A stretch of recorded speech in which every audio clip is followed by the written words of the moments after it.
Behold, that I come amongst you once more. To loud music. Behold.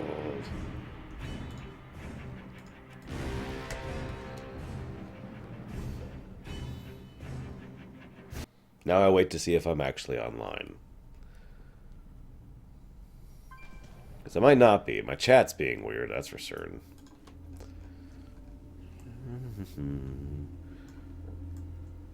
Up, we're live. Okay. Welcome to Deadwind Pass. One of the most brilliant, joyful, wondrous places in the universe. It is truly a dead place with not a nary tiny little bit of life left within it.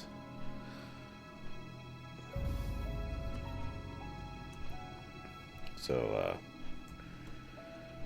welcome to Carazhan, ladies and gentlemen. Now, we gotta cover a couple things before we even walk in here. So first of all, this is Deadwind Pass, okay? This massive area that was hollowed out here. It's pretty, you notice it's pretty dead.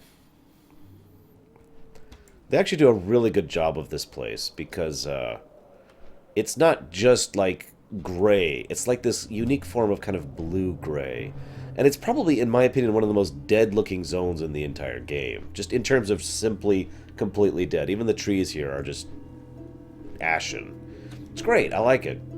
It's very atmospheric. This is Carazhan proper. You can see the tower there. It's actually quite large, especially in lore. Now, that's the back door right here, which you can do after you the to a certain point in the raid. Which is useful because this is a long frickin' raid. It's got 12 bosses, I want to say, something like that. I don't know, Hylisk, because from what I understand, Carazhan will actually be in legions, so... What is more likely, or at least what I would do in their position, is make an instanced version of Carazhan that they can go into for legion, because that would make more sense. Yeah, actually, it's funny you say that, Lilix. I remember coming to Deadwind Pass and being like, oh my god. So... Like I said, we need to cover one thing really quick. Sometimes, by which I mean actually somewhat common, the events of the books actively contradict the events of the games. Probably the single most relevant example of this is anything written by you-know-who, the guy who wrote Ronin. But there's a book called The Last Guardian, which I actually don't remember if he wrote this or not. But anyways, the book The Last Guardian is all about Medivh, Khadgar, Garona, the final days there, the imprisonment of Sargeras, and of course, Carazhan. This place, or Karazhan, if you prefer. I usually say Carazhan, because of course I do. Now, some of those events, though, are pretty definitively canon, which I'm going to cover really quickly for you leading into this. So one of the first things that happened in this place, long before this tower even existed, was there was this detonation, this explosion of powerful energy, which is why the Deadwind Pass is dead. This power just ripped this place open. You see this chasm here? Yeah, this didn't originally be like this. In fact, this used to be a bit of a lush area. And that's not really surprising when you look at its surrounding territory. Okay, you can't quite see, but there's a swamp over there, and a forest over there, and a jungle over there. And yet this one spot is dead because... Right? Also, hi, Razulia. Hope you had fun. So, this place, a massive explosion happened, and then someone built this tower here. Now, this is funny, because to this day, we don't actually have an answer for this question. We still don't know who built Carazhan. I got nothing. This place does sit on a ley line, though, and is very magically attuned, and is also multi-dimensional. You'll see what I mean when we get in here. However, one other thing to mention, though, is, again, I mentioned how the book is inconsistent with the game. So there's a couple of aspects of that. I don't want to get into the nitty-gritty nitpicking, but, for example, one of the things that the book asserts is that There's this underground, lower Karazhan, which doesn't exist. And there was also these ideas about how... well, you know what? I don't want to get into it too much. The point being that we're going to be discussing the Karazhan that is here. Oh, also, the book assisted that there was no village here, right at its base.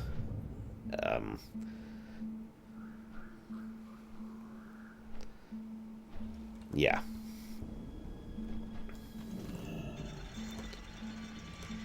Oh, right, I should go show the well. Hang on, I gotta turn around now. So Karazhan is actually a really well-designed raid, in my opinion. It's a great way to introduce players to raiding. It was a 10-man raid with a huge variety of different types of difficulty and a huge stretch of difficulty. So even like if there are 2 different coordination bosses in here, they're not as difficult as each other. The later one is much, much harder. By the way, there's a lot of dead here. I also don't remember how to get to the well, Darker. How do you get to the well? Like, I haven't looked at that in...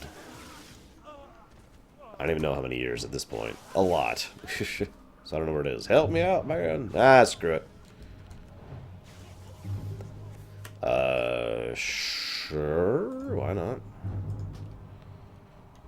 Yeah, there's a boss where you play chess. It's great.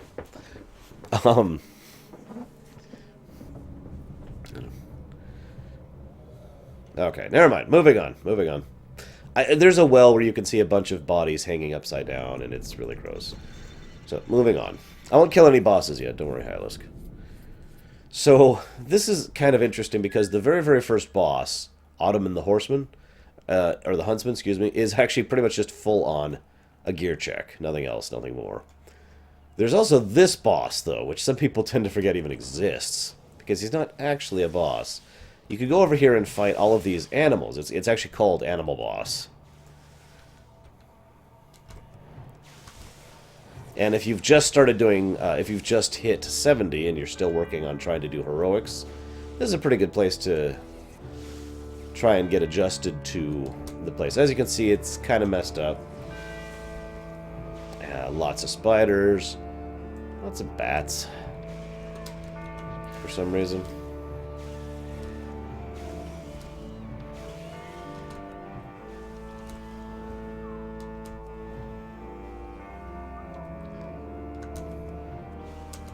Also, this place is very much designed as an homage to Castlevania. Just in general, the entire franchise of Castlevania.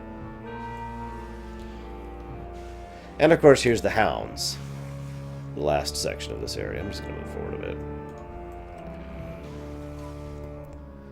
So, most people who have just started doing this, like who literally, again, are not even ready for heroics, they would come in here, and this would be a great time for them to start doing the animal stuff, because they would drop a couple of decent pieces of gear to help them get relatively set up in order to actually start doing the real bosses. And yes, if you don't know where you're going, this place is exceptionally easy to get lost in. Fortunately, I've been doing Karazhan a lot. Looks like the Ravager is our boss for the week. So every week you get one of the 3 animal types. Spider, Bat, Wolf. And it's the Ravager this time, which I believe is Wolf. There's a bunch of NPCs here, too, who are, of course, dead. Damn these vermin. I don't suppose you can help me with the situation? What situation? The spiders, the bats, and those blasted demon beasts have all taken residence in the servants' quarters. It's not safe to walk around anymore, especially with the big ones come out of hiding. The big ones? Oh, yeah. I've never seen them personally, but sometime I hear them in the distance. Keep a watchful eye out for them if you venture inside. Right, well, let's go talk to this guy, Berthold. Greetings, travelers. I have been instructed to treat any bearer of a key to Karazhan as an honored guest of the Master. Feel free to ask any questions. What is this place? This is the Tower of Karazhan and a residence of my master, Medivh. As a humble doorman, there's little else I can explain to you. Well, where's Medivh? All inquiries regarding Medivh should be directed towards Moroes, the Tower Steward. I myself know very little about the Master's business. I believe several nobles are currently having an audience with Moroes in the banquet hall, if you wish to inquire further. Oh, thank you. How do you navigate the tower? From here in the gatehouse you may travel in one of 3 directions. The stairs behind me lead to the grand ballroom, where guests are currently being entertained. I'm sure you can smell the nearby stables, and the entrance to the servants' quarters lies behind the gatehouse door. So, this place actually has multiple paths to get through it in several areas, which I'll demonstrate in just a moment.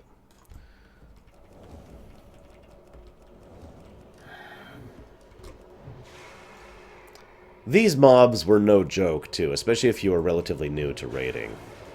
You know, especially gear-wise. Which is just kind of funny in hindsight. I'm going to make sure Hyjal goes here, because I really want to make sure that he gets credit for it. Because I have this mount. I've gotten Ottoman's mount. So go ahead, Hyjal. Do what you gotta do. Oh, let's FFA it up so you can make sure you get that.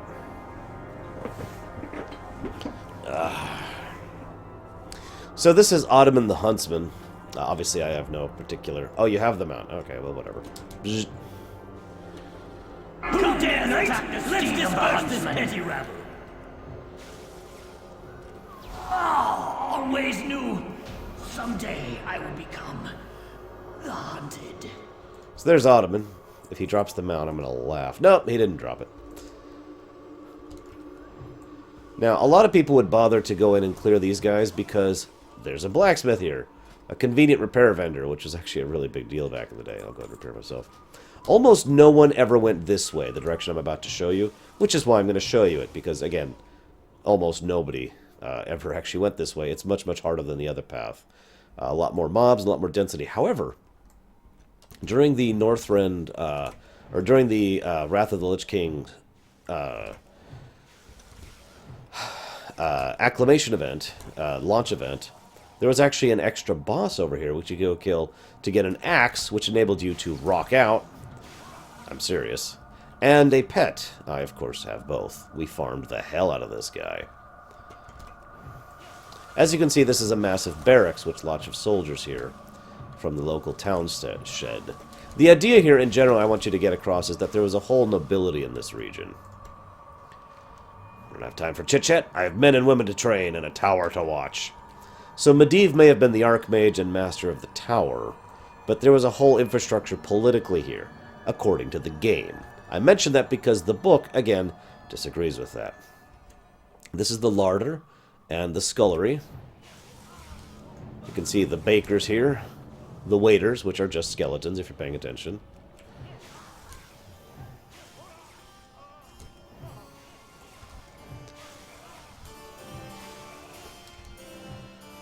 And, of course, butchers, because, of course, you have butchers. This, of course, leads all the way up to here, which is where we'd end up. If we went the normal route, we would have been here quite some time ago. I'll just show you what I mean by the normal route as soon as I find the button on my bar. By the way, hi, Janine. Hi.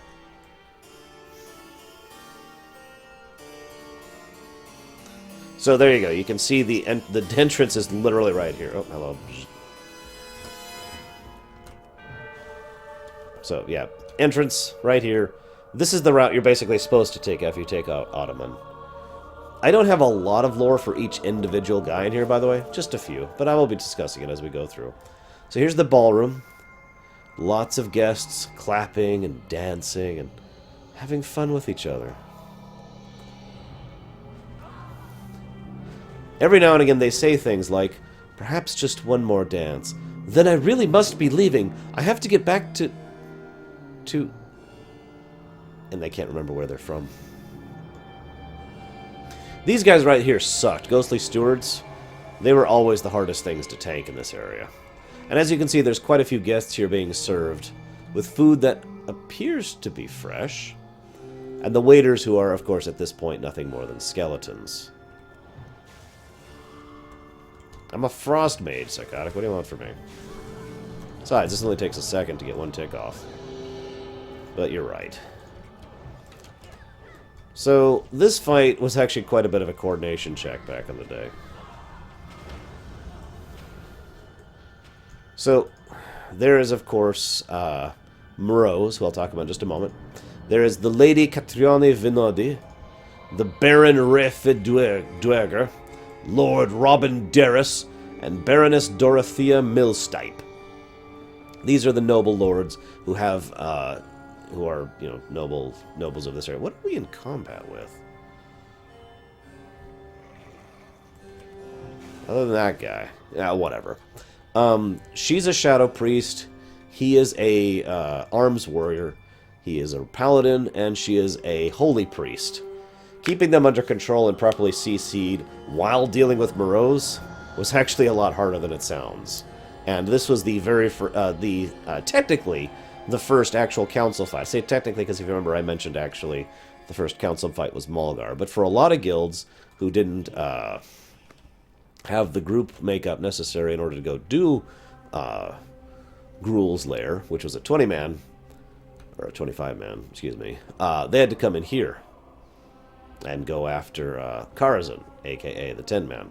So this was most people's first introduction to the concept of a council fight.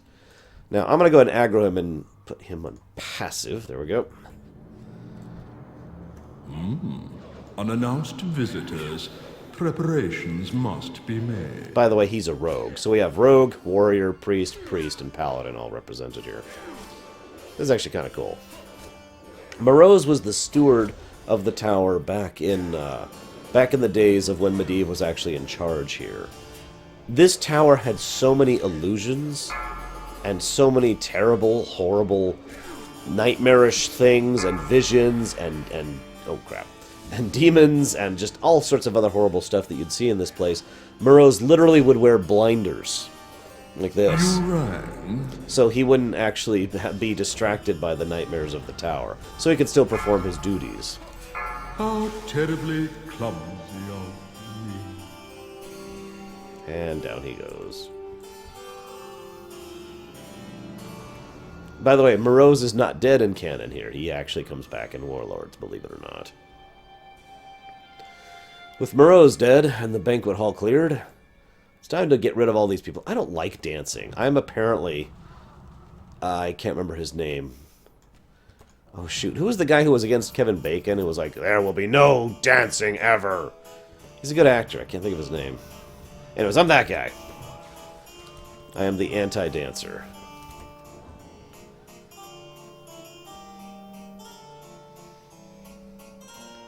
Now, up here is a boss we usually skipped because she didn't really drop a lot of gear for us. This is also a very unusual place to be in. So, again, I want to stress that Medivh... of course, he was insane during this period of time. But, he's not, like... His insanity... John Lithgow. Thank you, Janine. I knew you'd know that one. His insanity isn't just because, you know, he's crazy or whatever. It's actually because of the fact that Medivh's personality was conflicting with Sargeras's personality. And so the confliction between the two made him appear insane, but he actually wasn't. He was just flipping back and forth between which personality was dominant at the time or not. I mentioned that because there are hostesses and concubines and mistresses in here. There has actually been some consideration as to who the heck these various individuals are for. This is the guest chambers, by the way. Considering Medivh himself didn't really entertain guests, I don't know what to say about these things. It is worth noting that these are actually demons in disguise, so maybe that has something to do with it.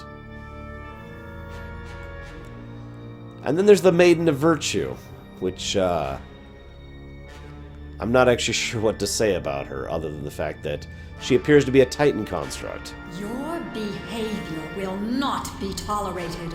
She's basically a paladin, and we fight her in the guest quarters where there's lots and lots of concubines and mistresses.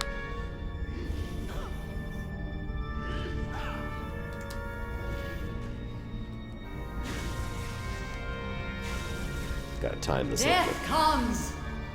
Will your conscience be clear? Yeah, she's clearly a golem of some kind. Again, she actually has the exact same stylings of a Titan construct. And it would make sense for a Titan construct to be here, because there's a lot of random things here that probably shouldn't be here. So, that is fairly consistent. My pet theory, by the way, these demons are here, imprisoned here by Malchezaar. He's the one who actually brought all of them here. And so, that's why there's that whole section of the area. Probably just to confound and torment the Maiden of Virtue, because he's a dick like that. So these are the ushers. These guys suck. These guys were very, very difficult trash mobs. This is an actual water elemental, Schneidolf. One that I have either bound to my service or bargained to work with me, depending on which role-playing you want to do. In my case, of course, this is a water elemental I have made a pact with and have bonded with and am friends with. So, place your bet right now. Do you think it's gonna? Which of the three do you think it's gonna be? Big Bad Wolf, Romeo and Juliet, or the other thing, who I suddenly can't think of the name of.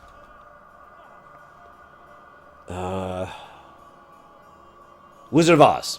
So, Wizard of Oz, Big Bad Wolf, or Romeo and Juliet.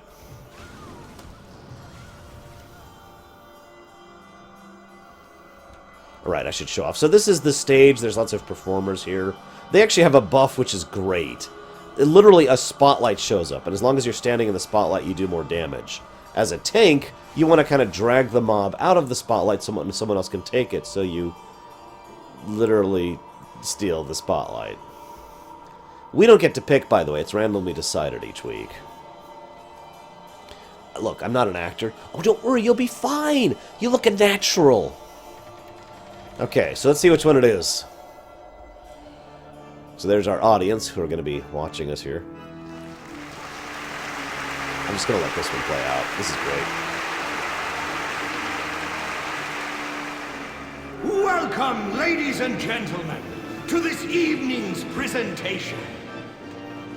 Tonight, we plumb the depths of the human soul. Wizard of Oz, as we by the join way. a lost, lonely girl, trying desperately, with the help of her loyal companions, to find her way home.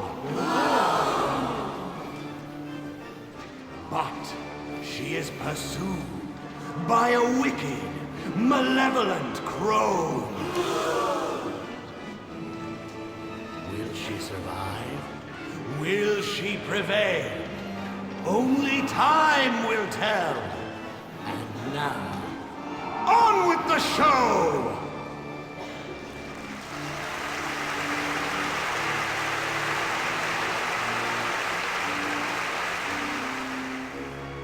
All three of these fights were actually pretty rough in their own different ways. The the Romeo and Juliet fight requires interrupts, different types of tanking. We must find a way home. The old wizard could be our only hope. Strawman, Roller, Tinhead, will you? Wait. Oh, golly, look. We have visitors. Oh, at last. For you. At last. Want to I fight, can go huh, do home. you? Come on, I'll fight you with both paws behind my back. Now what should I do with you? I simply can't make up my mind. I could really use a heart. Say, can I have yours? You didn't have to go and do that. Don't let him make a mattress out of me. Back to being an old rust bucket. It will all be over soon.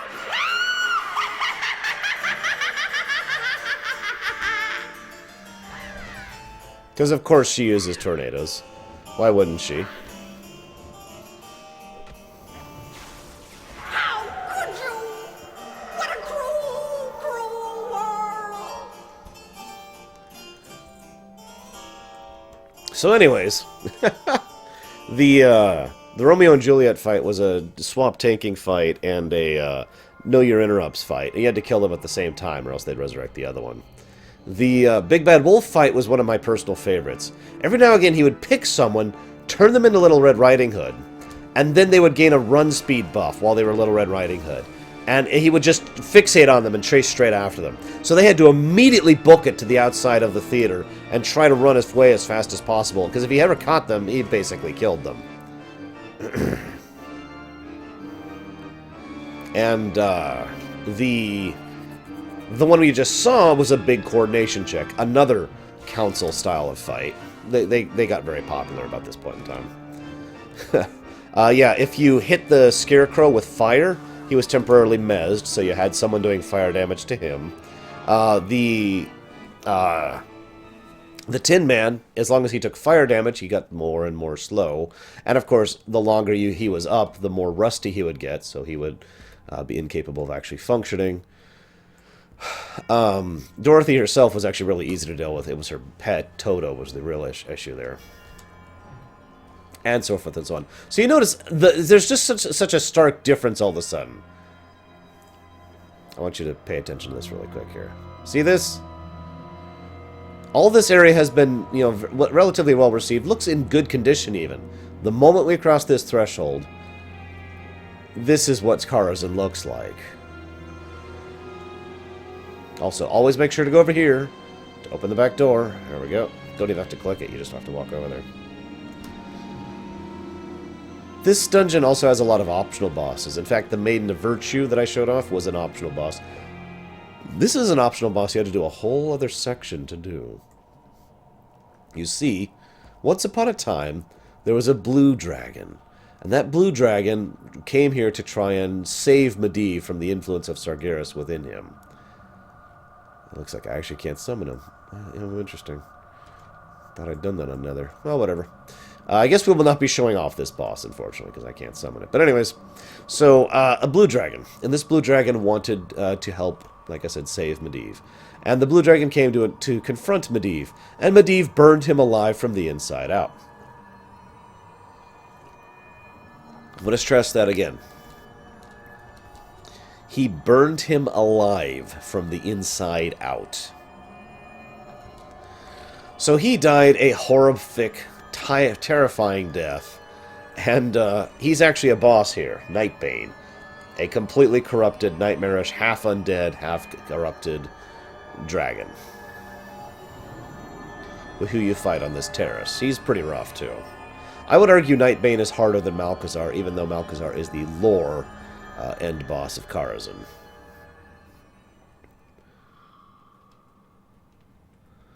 So we're going to continue up through the ruins now. So this place doesn't quite fit normal causality or laws of physics.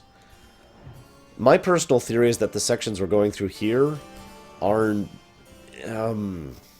how Karazhan actually looks, and the places that were earlier are temporarily refracted from where things went back when things were normal and nice and well kept and all that. It is also possible that the only reason that area is well kept is because the dead are keeping it. Whereas this area has been completely, just completely abandoned, basically. You'll notice there's nothing but spirits in this area, as opposed to actual ghosts of people who still think they're alive. So both of those are valid interpretations, and I'm sure there's others, too. And as you can see, we can just look out on the Deadwind Pass there. As we go further up, we see another place that's actually much better kept, the Menagerie. This is where we start to see some of the defenders of the tower, which are still active, of course. Arcane golems which have been constructed in order to keep this place defended, because there is a massive reservoir of incredible power and knowledge beyond these halls, and he wanted to make sure that nobody could actually take it. Also, I hate this trash. I'm not going to explain why, I just hate it. Let's just leave it at that. Tanking these things sucked. It didn't suck, it was just irritating.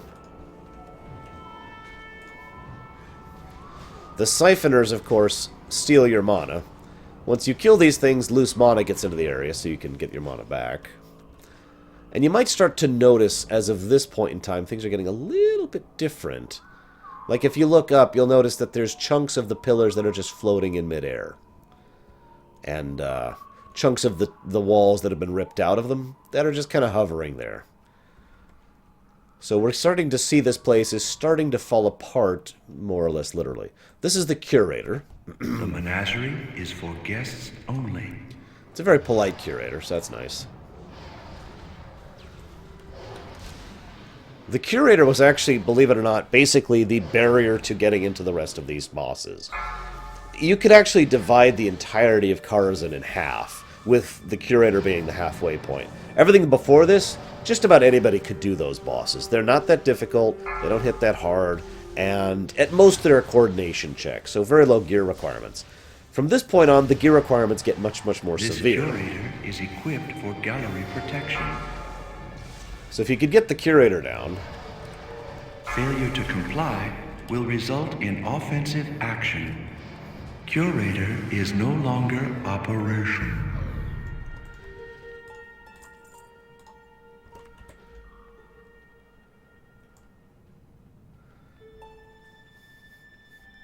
The main reason the curator existed, and all of these watchers exist, was to defend the Guardian's library, aka Medivh's library.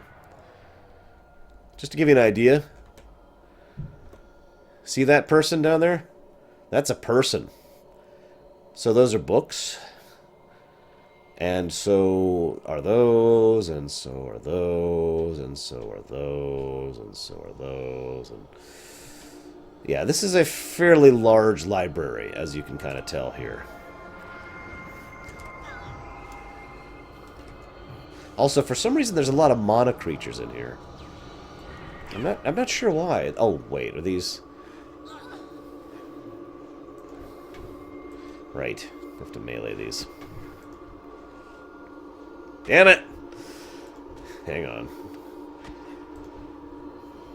There's a bunch of books you can get in here, too, that give you unique buffs for reading them. Also, that. We'll show it off in a little bit better in a moment. Whoops, wrong way, wrong way.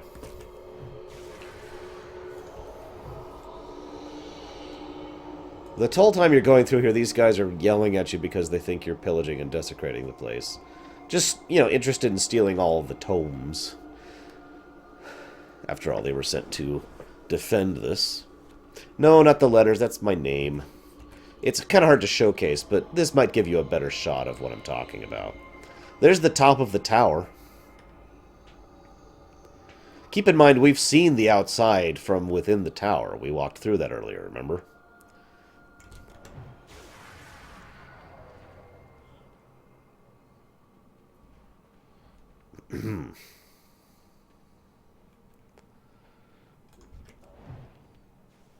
Well, considering one of Medivh's books was actually capable of summoning Arcamond, yeah, I'd say they're pretty valuable.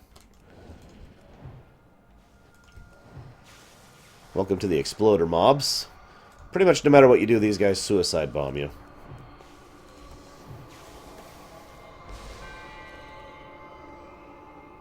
Lots of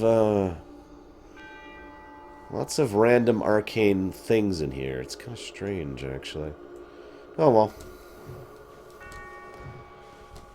These things, by the way, are literally shadows of spells. If you could picture, like, the spell having a shadow, that's what that thing is. You can kind of see the situation a little better here.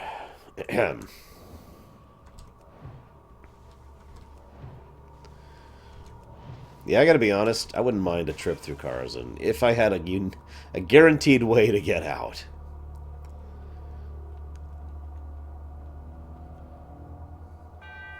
So we're on what is equivalently the 5th floor or so here, maybe taller. Some people didn't even know this was here. Secret bookshelf. This is the repository where there happens to be a satyr. This satyr is named Terestian Illhoof. I'll never forget this guy's name. This is where my sister discovered she's good at raiding in this game.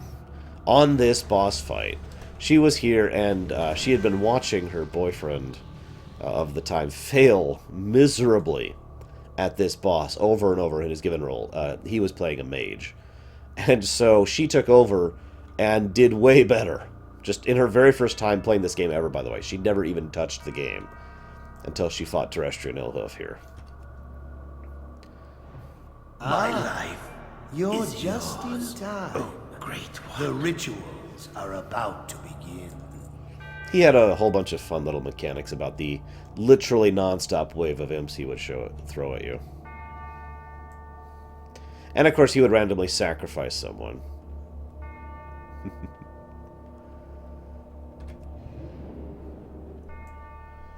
Because he's a satyr.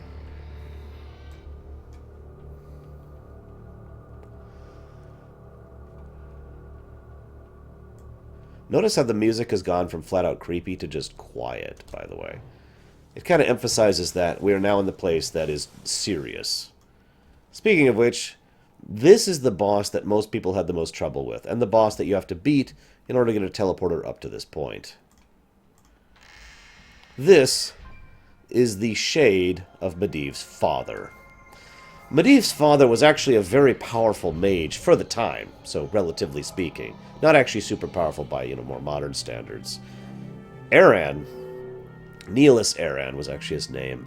He actually was seduced by Aegwynn in order to go ahead, because she had basically chosen him to be good, there's no nice way to put this, stock in order to have a child with. And so she seduced him, married him, had a child, and then basically bailed. When Medivh was actually born, Aran was actually entrusted into his care. Took good care of him, actually. He was pretty awesome. And then something interesting happened. At Medivh's coming-of-age ceremony, all his power unlocked, and that's when Sargeras woke up from within him. That act, and it's a little more complicated than this, but basically that act ended up killing Aran, killing his father. I'm going to show off a little bit of his mechanics first. I'll not be tortured again! So he casts some basic spells at you. Burn, you hellish fiend! So this is Flame Wreath. You would be amazed how many people could not figure out Flame Wreath. This is what happens if you do it wrong. If it hits me at all.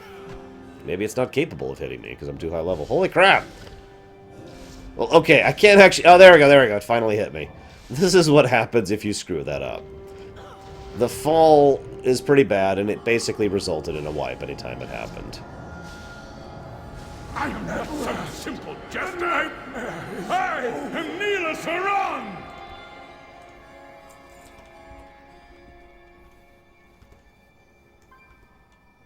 Yes, Razulia. He went out to touch him, and the two were locked in like a bond for like a solid day, I think, like 24 hours or something like that. And then when they finally severed, Medivh was unconscious, and Aran, was dead.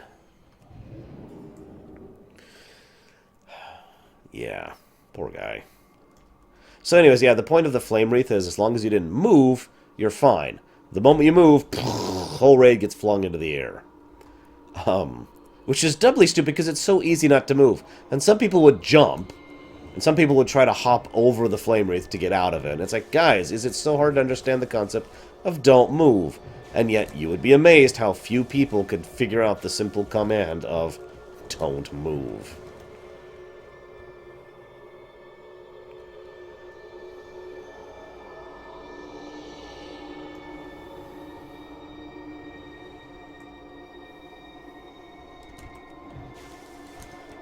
I don't know, Rory.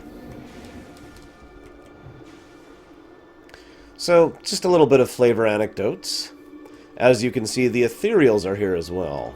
We don't know which faction these guys belong to, but there's a lot of arcane power and tons of powerful mysteries and knowledge and information and everything that is in here that the Ethereals would value. So there's absolutely no surprise that the Ethereals would try to pillage this place as much as possible.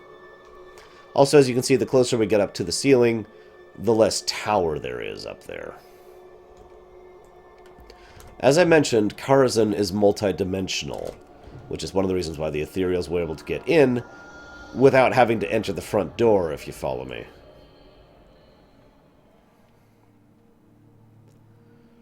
At the moment, I am a Blood Elf Mage Samurai. So this is a great fight. This is Nether Spite, a full-grown Nether Dragon. Sort of. Nether Spite is more like a corrupted dragon than a true Nether Dragon. Now, you might ask, well, what's so awesome about this fight? Well, you see that red glow over there? And there's a purple glow that way. There should be another glow over there. Which, oh, there's the green glow.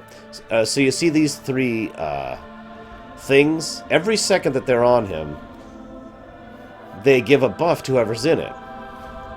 So the goal is you go ahead and take that buff, and it's awesome. It's really just what that boils down to. And you have to coordinate who gets which of these orbs and stands in them to prevent Nether Spite from actually getting the buffs himself.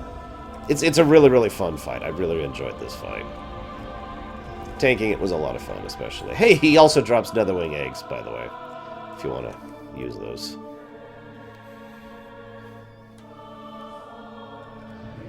Not much to share lore-wise. I have no idea who that guy is.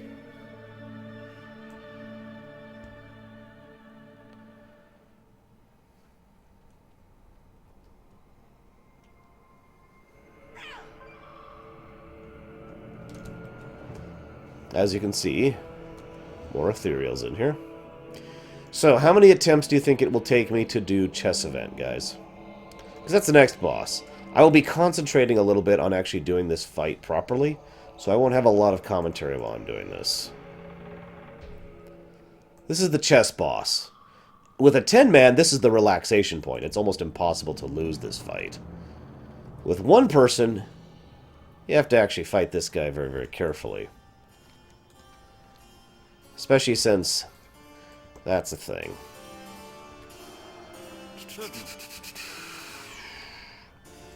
So here's the catch of this thing. Anytime you take control of someone, you can control them, you can move, you can turn. Each of them have a couple of abilities you can use. It doesn't quite work like standard chess rules.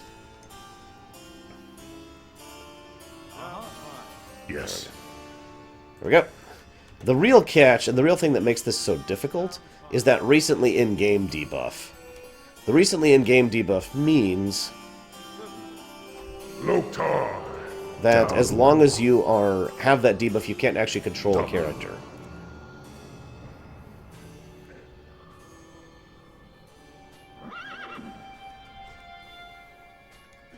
Also, Medivh literally flat-out cheats. Like, just 100%. Now, the enemies you don't have control of will pretty much normally use their own abilities, regardless of whether you're in control of them. So that's something you can manipulate, as long as you have them in the right position. So this is more a game of positioning when you're solo than actually using the abilities. What do you need? A horde. Zug Zug. Certainly.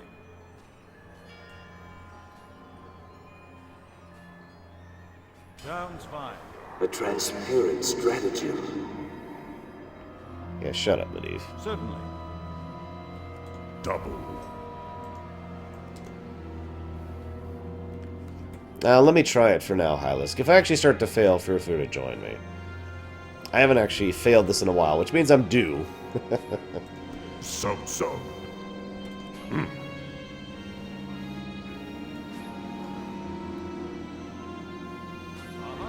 One must not become too complacent.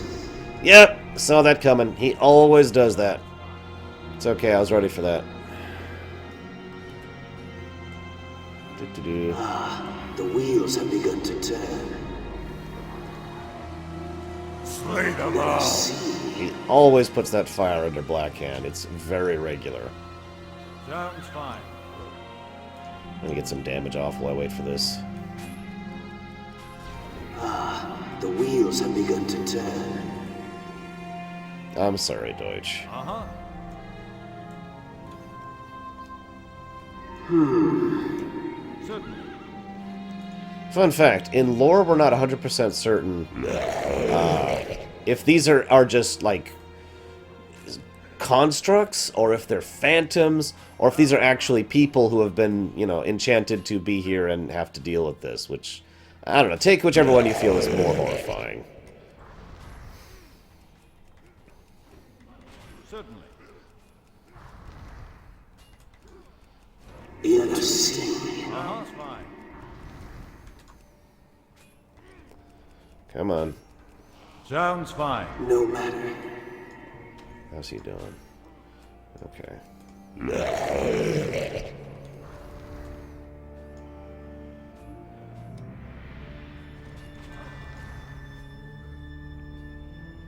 We're technically losing at the moment, but I am not too worried about it. Interesting.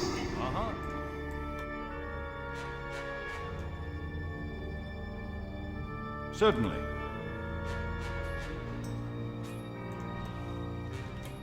A transparent stratagem. No minor concern. One must not become too complacent. Ah, crap. That's bad. He cheated on lane. Hey there. Yeah, we're gonna go ahead and, The wheels have begun to turn. Sounds fine. Interesting. Foolish. Very foolish. No matter.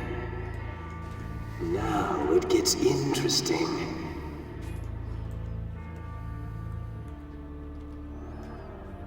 Oh yeah, you're silenced while you're here too, so you can't cast The anything. wheels have begun to turn. It's actually really irritating. That's all it takes. Ah, crap.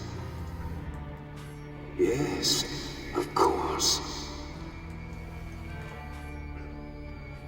Okay, the fact that he is... That's loss. I've lost. And so it ends. Yeah, so 2 buffs on lane pretty much is a loss while soloing. That's really all that is. Nothing else for it. For those who don't know, when they go purple like that, it doesn't just buff their damage, it heals the crap out of them. Lane, if you'll remember, was actually down to less than half health. And then he got healed twice by the cheat, so that was the end of that.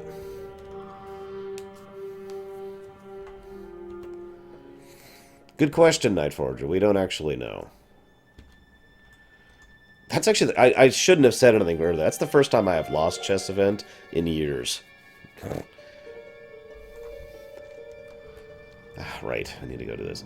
One thing that I am really irritated by, you have to start the event by taking control of the War Chief, which completely puts you in a terrible position, because the first thing you have to do is get out of it, and immediately you lose 9 seconds, just instantly. It's really frustrating.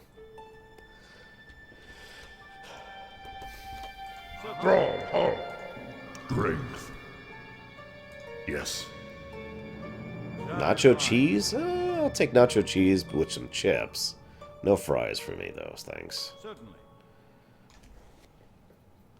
This is what they do in between takes, Rosulia. So, fun fact, they've actually changed this event a bit, so it's doable solo. It used to be just barely doable solo. It's a lot easier now than it used to be. Strength and honor. Zug zug. Sounds fine.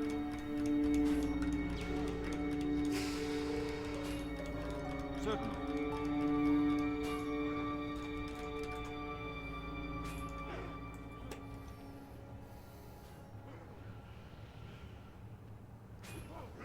Sounds fine. Loktar. Yes.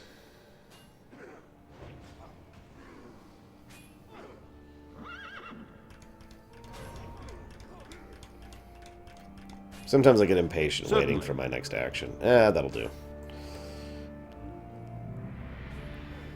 Sounds fine.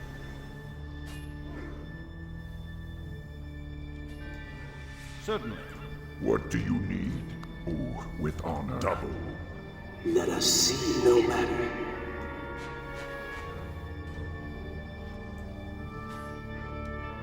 Perhaps a change is in order. Alright, what are you doing? Yep, as usual. First thing he always frickin' does is that. Break their bones. Like a dick.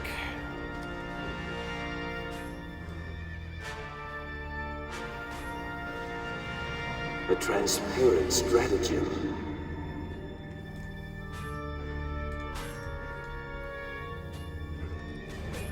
No matter. A transparent stratagem. The wheels have begun to turn. So what is Tales of the Past, Lix? Sounds fine.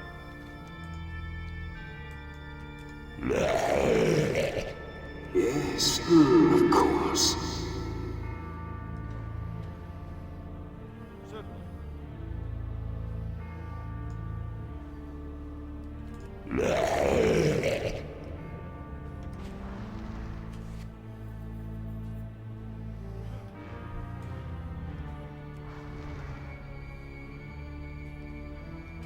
A transparent stratagem.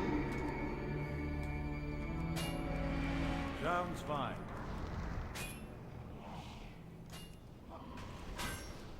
Certainly.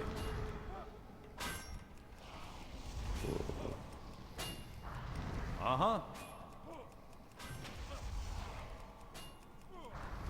Sure, Kamek. Why not?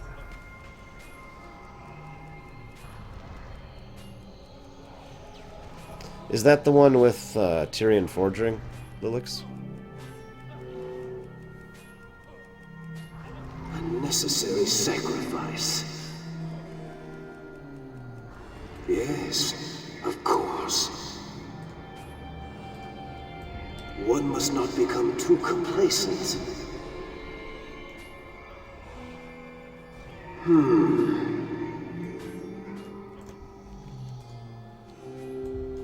Interesting.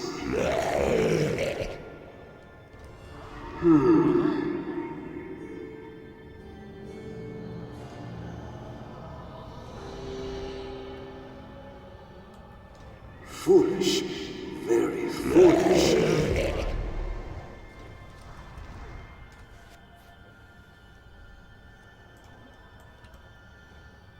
It's not that unusual, Kamek. Awakening was made later, after all. The wheels have begun to turn. Little too soon. Slay them all!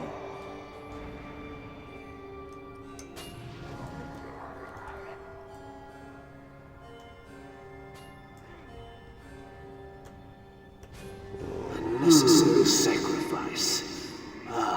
The wheels have begun to turn. Certainly.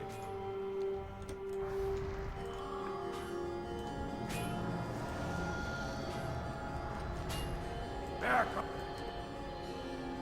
Really wish I could blink in here. But whatever.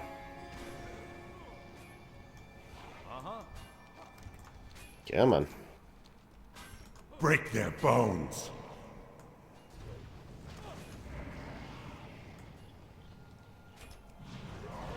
Foolish. Very foolish.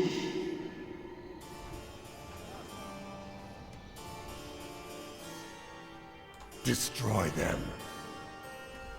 Time. Yeah, I do the for exact alternative opposite, Salty. scenario. Obviously, I suppose.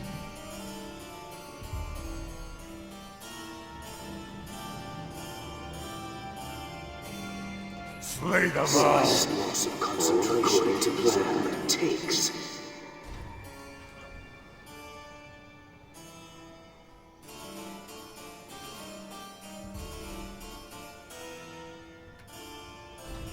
A minor concern.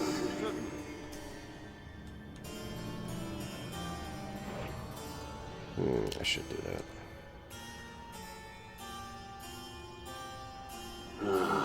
I should have Sounds fine. known.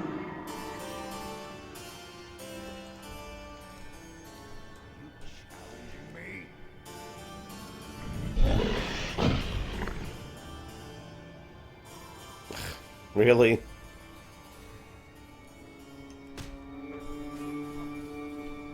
You dispute my honor?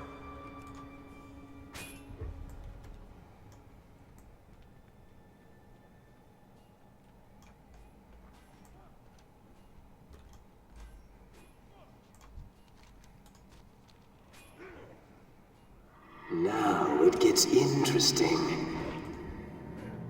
destroy them. Well, I'm a bit sad. I didn't wipe out all of their forces and then win, but... Shrug. That's usually what I go for, taking out all of their pieces and then winning. But this time we'll have to satisfy with taking out all but one of their pieces and then winning. Nothing less than perfection will do. Also, that's Cam Clark playing Medivh, if anybody didn't recognize his voice.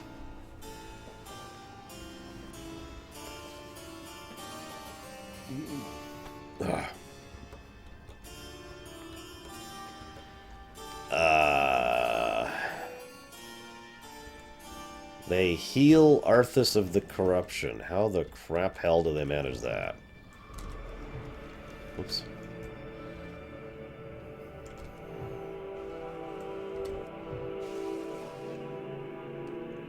So, by the way, you remember how we were looking up and seeing the Abyss of the Void? I just want you to remember that, because here's the top of the tower right here. See? Here's the outside. Nothing unusual going on. There's only like one more layer above this, too. See, there's... I mean, here, it's kind of hard to tell with the camera angle. But basically, the actual top of the tower is right there. So we're basically going to the roof at this point. So let's head up to the roof.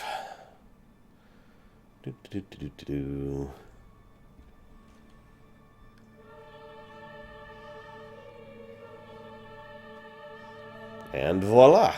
Here we are. Roof of the tower. And a skeletal griffin flying around. Interesting. Well, let's see if there's anything in here. I just really want to get this a point around, by the way. So, so you see how that's just a self-contained building, right? Just right there. Not connected to anything, okay? Just want you to have that clear in your mind.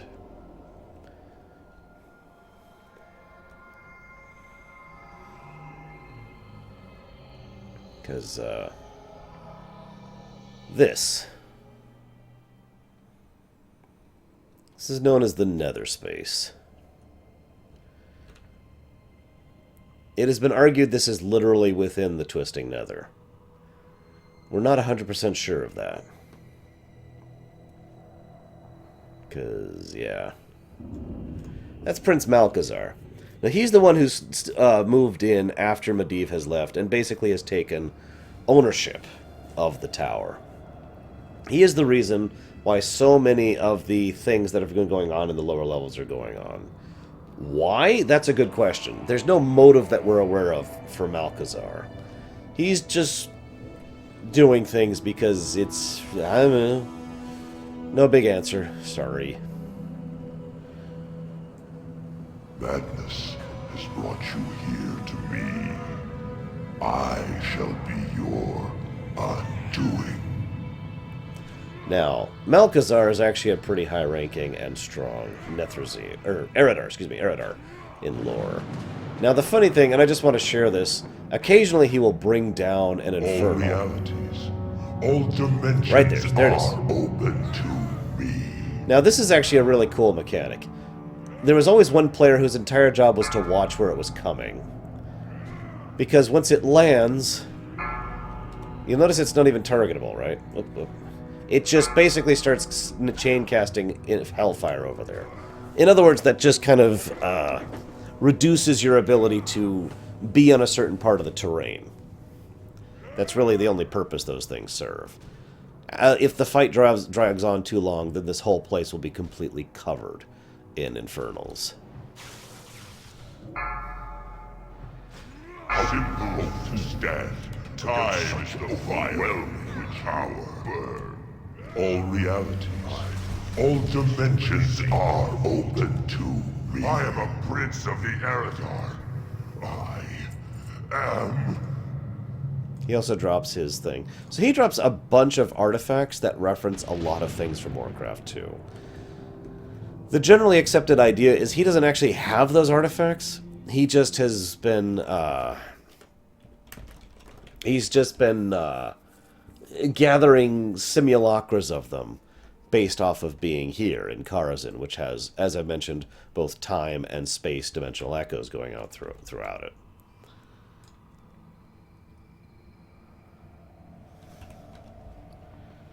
So, yeah. I need you to go to... Whoop, wrong one. So that was Carazhan. Might actually be Dark, we know. There was a big rumor there was going to be an inverse tower for a while. Again, partially because that was mentioned in the book, but also because it would kind of be an homage to Symphony of the Night, Castlevania. AKA an awesome, awesome game, which had the inverse tower, of course, as one of the more awesome examples of dungeon design in the modern era.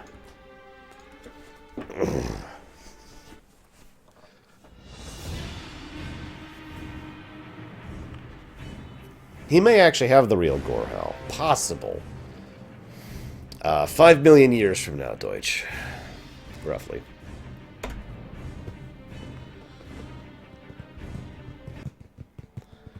So now we have to do some questing in order to advance, because we need to do the Black Temple chain. So, we're going to go gather Ba'ari tablet fragments. I actually probably should have done this earlier. Let me go ahead and tell you why this is a quest. The Ash Tongue Broken have been ordered by Illidan to excavate the ruins of Ba'ari to the far north. They are in search of Draenei artifacts, no doubt. Including that one right there. Ba'ari was home to many relics before Gul'dan buried the town under a volcanic explosion. We must use this opportunity to recover the tablets, ancient texts rumored to contain the secrets of the Temple of Kerebor, a place you might know as the Black Temple.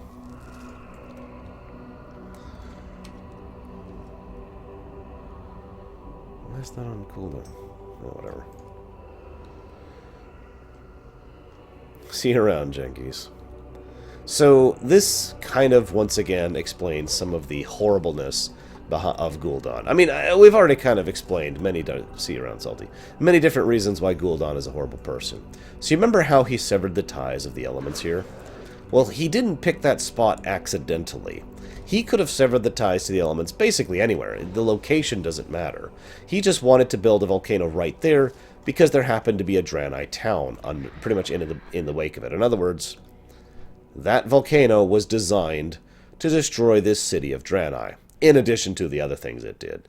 Because he's Gul'dan, and he likes to be, he likes to multitask with his atrocities. Because he's a horrible, disgusting, terrible being. You might wonder why I'm stealthing around as 100. I literally move faster when I'm stealthed. So it's basically a move speed thing. Which is why I try to get into the habit of hitting that as often as possible.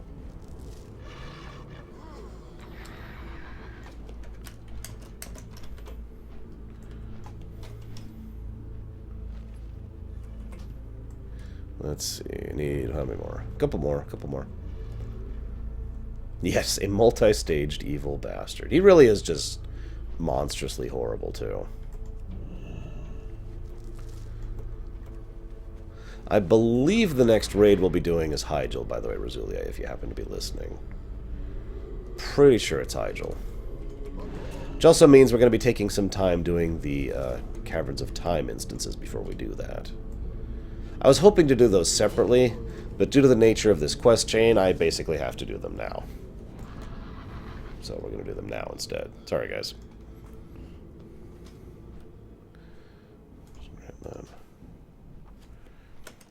Because Gul'dan only cares about himself. He's very Tarkin, actually, from Star Wars. He is so excessively self-interested and greedy that he is actively willing to damn everything and everyone as much as possible if it serves his own ends.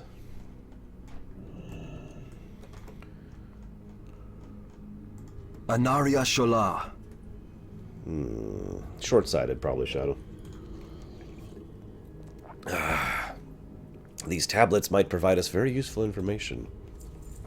According to the tablets, an artifact known as the Medallion of Kerebor was kept at Ba'ari. Only the highest-ranking Draenei priests were granted these, as they allowed unfettered access into the Temple of Karabar. We must discover whether the Ash Tongue have kept the medallion that was kept there. Its power would provide us great aid in our fight against Illidan. I'm US, Lolix. Akama's lieutenant at Ba'ari, owner Aronu the Elder, receives written orders daily. Obtain them. Remember the sun well. And bring them to me.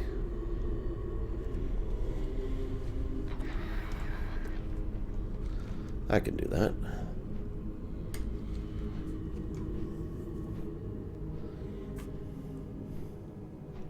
I don't remember the order we're doing them in Hylisk. I really don't. I looked it up at one point, saw how many of the raids were in this quest chain, and decided to just do these raids in this quest chain rather than, you know, not. Ooh. A little bit of efficiency.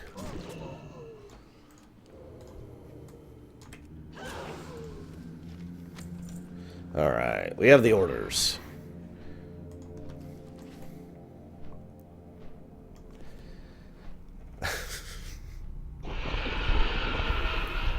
I gotta be blunt.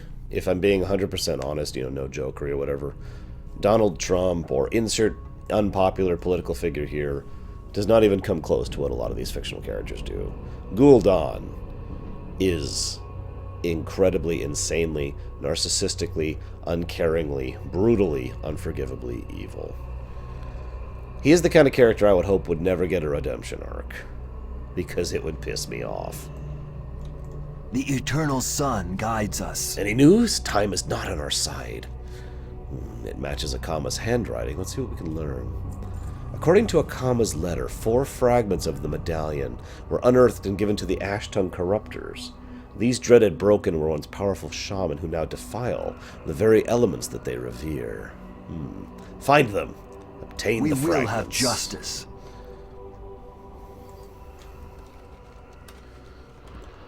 So you may have actually seen these guys as we were questing in Shadowmoon not too long ago. These wonderful gentlemen are evil, broken, basically. Okay, so that sounds like I'm being disingenuous. But what I'm kind of mean by that, wow, they have 3 health. Why are they taking so long to die? Die! There we go. What I mean by that, though, if you'll remember, I described how there were basically 2 types of Ash-Tongue. The Ash-Tongue who are good, who are in position because Akama wants, you know, good forces there, and the Ash-Tongue who are evil, who he wants them there because, you know, again, it's a good way to prevent Illidan from figuring out his true allegiances. These Broken, the ones we're killing, are the evil ones. Ones that he deliberately ensured would have these fragments, so that just in case someone came along and tried to do this sort of a thing, they could take them from Broken, who nobody would miss if they were to die. I want to make this clear, by the way. What Akama is doing here is both brilliant and very, very dangerous. Akama is actively rebelling against Illidan, while Illidan controls his soul. I don't know if you understand the full extent of that, so I'm going to try saying that one more time just so you get it. Illidan controls Akama's soul and has the power to completely enslave and destroy the Broken as an entire people. And Akama is playing chicken with him. He is absolutely brilliant for pulling this off.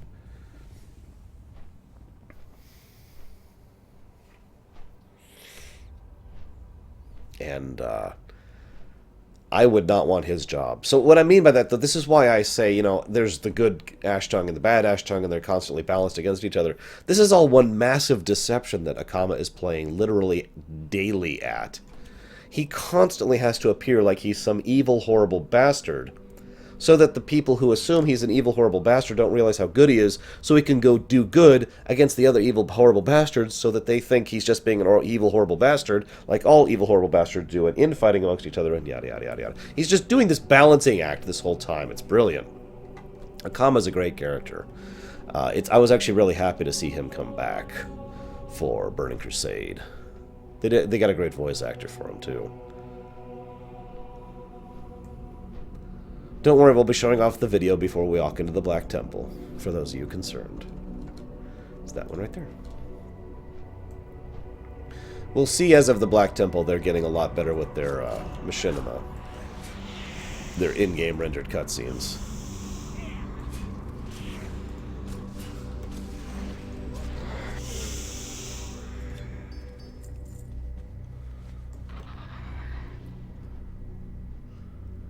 There's another layer to this deception I'm on right now, even, but I don't want to discuss that just yet.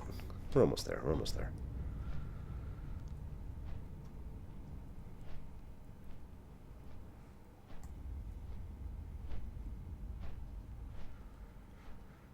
For the record, who out there would love to see Akama redeem the Temple of Karabor? The dark times will pass. Yes, 4 fragments. Now to put them together.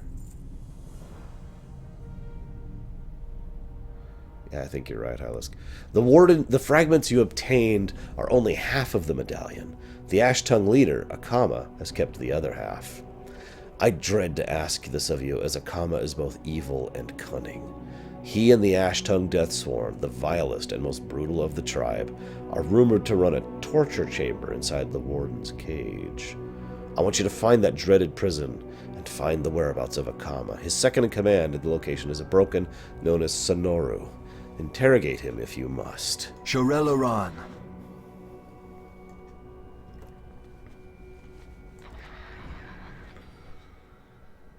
I'm pretty sure I'll have to do Arcatraz as well. I'll be racing through there, though.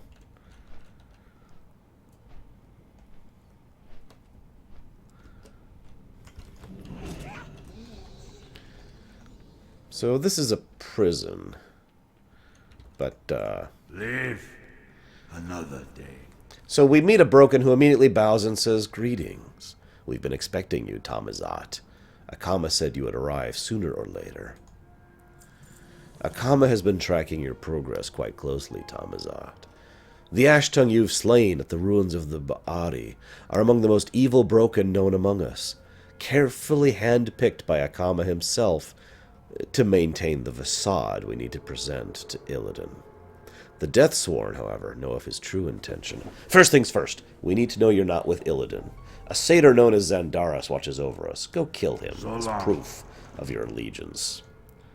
Okay. Hey, buddy. Bam! Oh, wait, that was the wrong guy. I can kill more. I'm okay with killing more. Is there more I could kill? Let's see here. Where is this guy? Oh, don't tell me I killed him on my way in. Oh, there he is. Hey, buddy. Bam!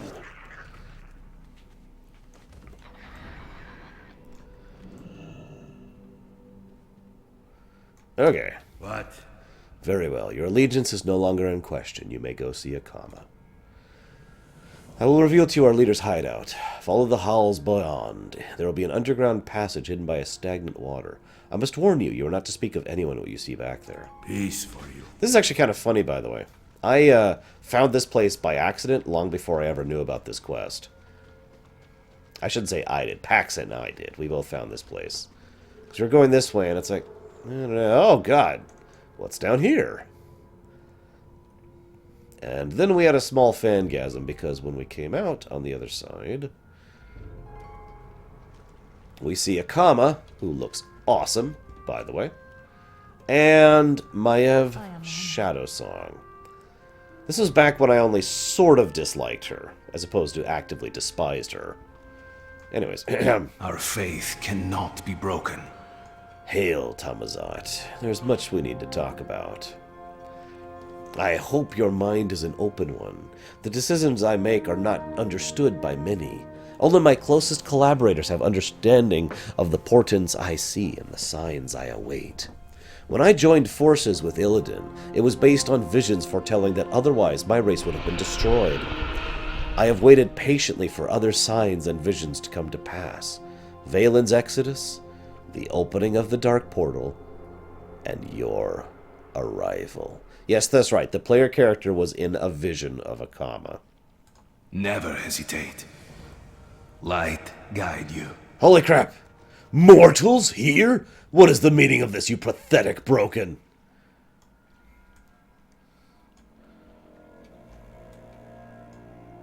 Ugh. A mere nuisance, I assure you. Tell the master his prisoner will not escape while Akama and his deathsworn watch after her. You would do well not to toy with me, Akama. Illidan has given me specific orders to keep a watch on the warden. If I find out you're hiding anything from me, I will crush your head in my own hands.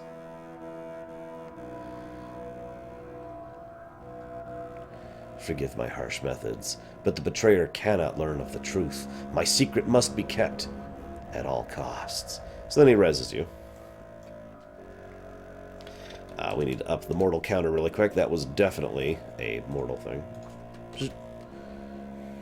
Hey, screen burn. Okay, so... We must never change. I hope you're not shocked when I reveal to you that the pieces of the medallion of Karabor you've obtained are merely replicas. He shows you an identical medallion in his palm.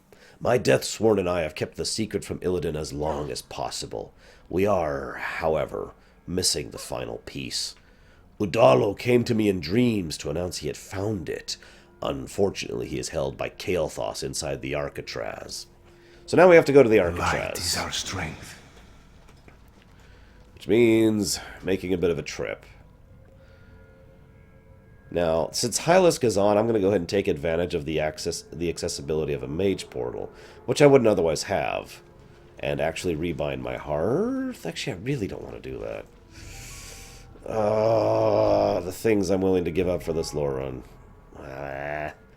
Well, I need to fly north anyways. I don't think I'm going to do it. I don't want to do it. See, I have a unique hearth point, one that I literally cannot get anymore. And I don't want to lose that, because I can't get it anymore. So I'm afraid we'll just be flying. What can we talk about on the way? I know what we'll talk about. Bunnies. Now, one of the things I like about the bunnies is how they jump around and they're really fluffy, you know?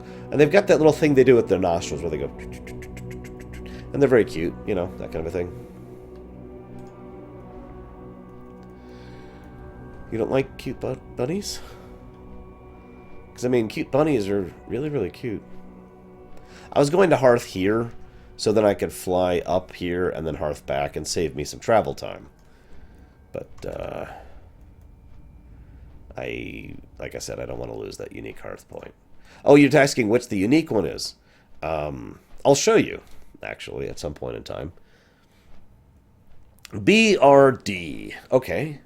Blackrock Depths is actually a city called Shadowforge. I'll take that as a compliment, Screenbird. Shadowforge City was a place constructed by Phineas Darkfire, I want to say. I might be getting the name wrong. But anyways, he was a brilliant Dark Iron architect who was actually a really good person in general. I mentioned that as an oddity because some people forget that the Dark Irons are not all evil. But he was not evil. He was actually a very, very awesome guy. And he was, again, a brilliant, brilliant architect. He actually took this massive mountain and hollowed it out in order to make a city into it. Now you might think, why is that significant? Think about how hard it would be to hollow out a mountain and have it still remain stable. Still have pillars of support and whatnot, so it wouldn't collapse in on itself. That's really important when you're living under several hundred tons of rock. So, oh, maybe it's not Phineas Darkfire. I've got the wrong name then. Maybe it's his name here. Hang on, I'm going to check something really quick. Maybe it tells me his name here. Because it's not this idiot.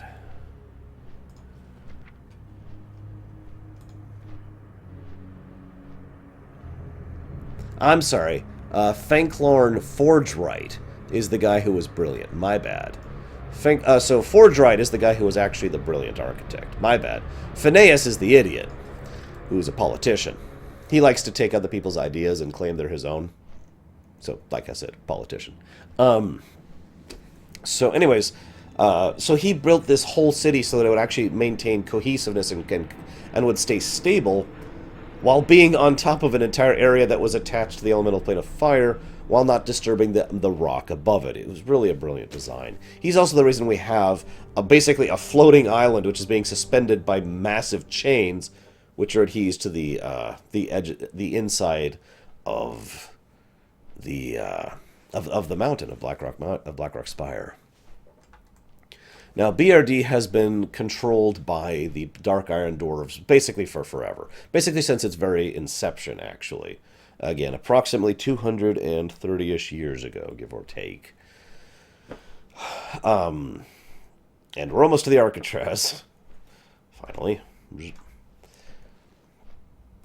What else is really worth talking about in BRD? Yes, Funny McFunnel. This is pretty much a discussion, analysis, and laying out of lore for, well, all games really, not just WoW. I do lore runs of everything. Yeah, actually, War Wager, that's a pretty safe thing. Oh, this add-on? Okay, so you see this? This, if I didn't have this add-on, all of this would just be grayed out stuff with no titles and no indicators. With the red on, it shows me which areas that's the areas I haven't actually explored yet.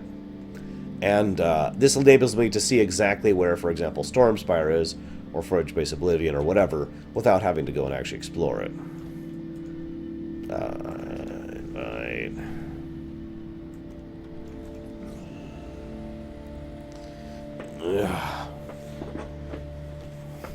Yeah, no kidding. Can you imagine actually hollowing out a mountain in real life to build a base in it?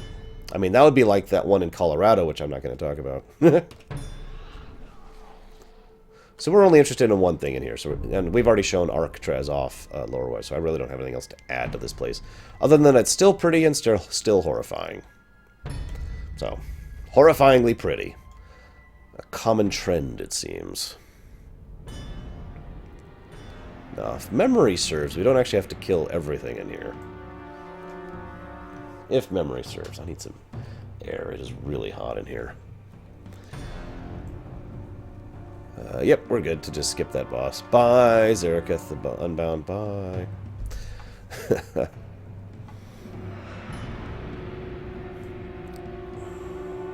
Yeah, NORAD. That's what I'm talking about. The one built into a mountain. It's not as extensive as BRD, at least not to my knowledge. It might be, I don't know. God, this place is still horrifying. Think about all the things in those cells. I just answered you, Tater Tots. I just answered that question. This is called Mapster, and its purpose is so that I can see the places on the map I haven't explored yet. There, I've answered you much quicklier than before. Did you call on me? Why would I call on you? To do your heavy lifting, Margaret. Oh my Now I'm really dance around like an overstuffed peacock. I'll call on you. Then I'll commit myself to ignoring you. What would you know about commitment, sheep's eye? You're the one who should be. Wait. We have company.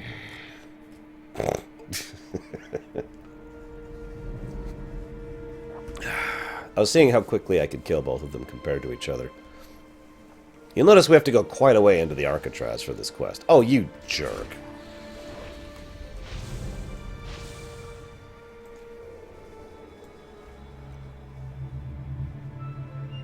So there's Durnholde. He is dead. The Ashtung Seer has been long dead. As you turn over his body, you spot writing scrawled on the floor. Before he died, he appears to have written a single word on the floor beneath him. The writing is barely legible, but you recognize the word Atamal. Perhaps a comma will understand the meaning of this message. Now I'm going to hope for a Shatrith portal. I may not get a Shatrith portal, but I'm going to hope for one nonetheless. Yay, I'm getting a Shatrith portal. Excellent. Life is good. No, I have not, Kay. What is Unkalo? So thank you, Hylisk, for speeding this up considerably.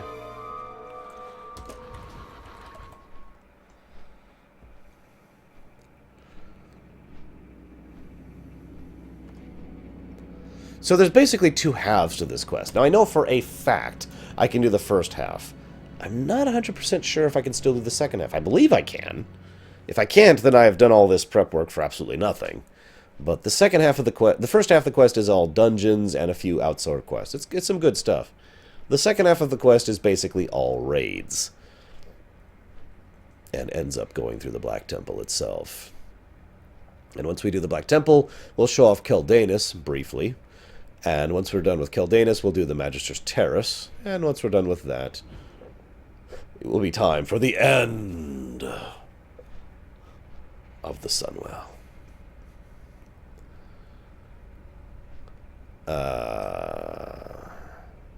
You know, that's a good question, Garp. I'm going to presume that Wolfie McWolferton, the wolf from Warcraft 3, ended up jumping around too much for Thrall.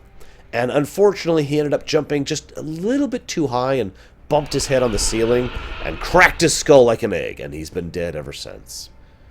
But now, anytime Thrall wants to... God damn it, that frickin' dragon.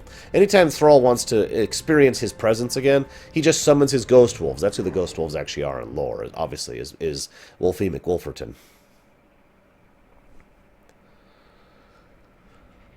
I don't know. I have no idea where his wolf went, okay? I got nothing.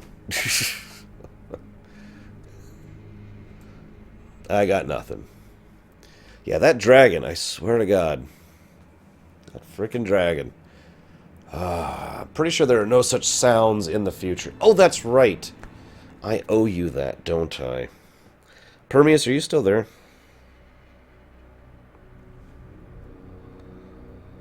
No, I believe... I don't remember the exact order of the raids I'm doing. To be completely honest. I know we're doing Hyjal, Serpent Shrine, and the Eye in some order, and then we're doing Black Temple.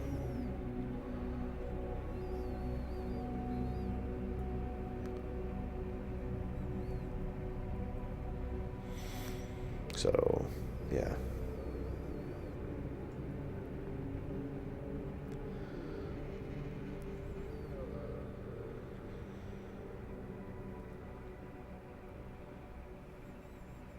McWolferton, clearly.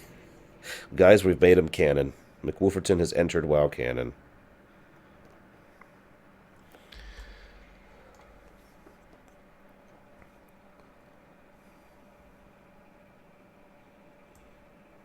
Alright, Zunk.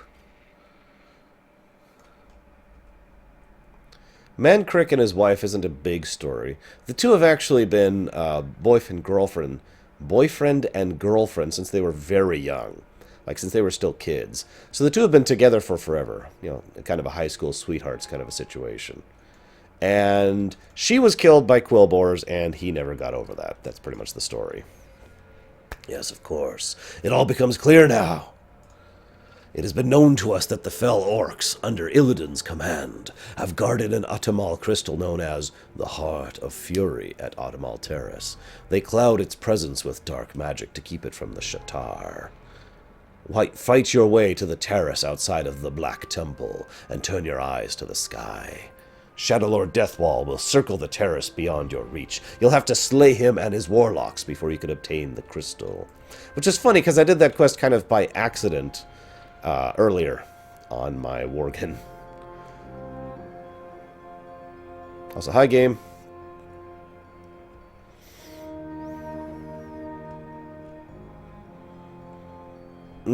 That's right, Hylisk. I remember that step now. So yeah, Serpent Shrine will be next, absolutely then. Hylisk is correct. Because that's actually where the next quest starts. God, no, Lilix. No, the two of them were literally high school sweethearts. And they cared about each other tremendously. And then she was killed by Quillboars, and he freaking lost it. Even in Cataclysm, he still hasn't recovered from his rage of that. And I don't blame him. The two of them were together for like 20 years. Actually, longer than that. Like 28 years, I want to say. That's a long time to be with someone.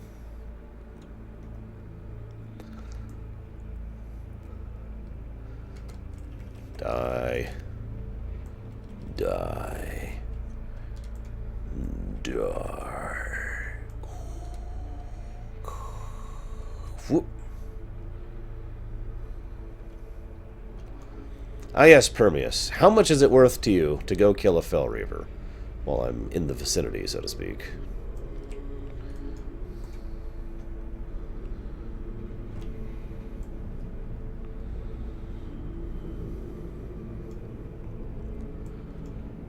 Because I can kind of do this to go to Serpent Shrine. I'm not asking for a donation. I'm just curious if you want me to bother to you know, go and kill a Fel Reaver just for you. Sweet, the Fumigator's Mask. Delete. Goodbye.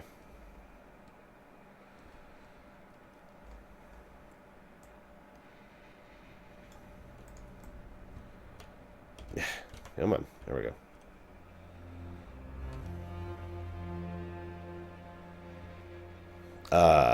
At the moment, you can find some of my old VODs on Twitch. They should still be there. It's only been a week since I started last week. All of this will eventually be going to YouTube, but not for another month or so, at least. Ah, the crystal. Its power is now in my hands. The Heart of Fury. I witnessed its power long ago, when Valen wielded it. I feel the same power coursing through my veins. With this crystal powers, my Deathsworn and I, we'd be unstoppable. We could destroy Illidan. We could replace him as the Lords of Outland. But that is not the vision I was granted. That is not how my people will be free. You must take the Heart of Fury somewhere safe. You must take it to Adal. Our walls are impervious. I am not as strong as I once was, Tamizat. Being so close to evil itself all these years, I do not know if I can trust myself with an artifact as powerful as this. I will take this promise. I will take this as my promise to you that when the time comes and you face Illidan, I will be on your side. Take it to the one being we know we can trust with its power. Take the medallion to Adal in Shattereth. I can do that. Light guide you.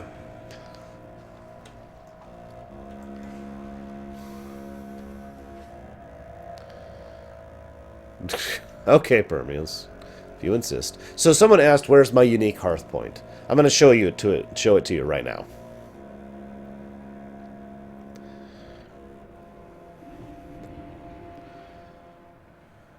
This is my unique hearth point. You notice there's no innkeeper around here. I'm just hearthed right outside the front door. To my knowledge, there's actually only one way to get that hearth point, which is why I don't want to give it up. I may end up having to in Legion if they get rid of the portals in here, and Lord knows they like to do things like that.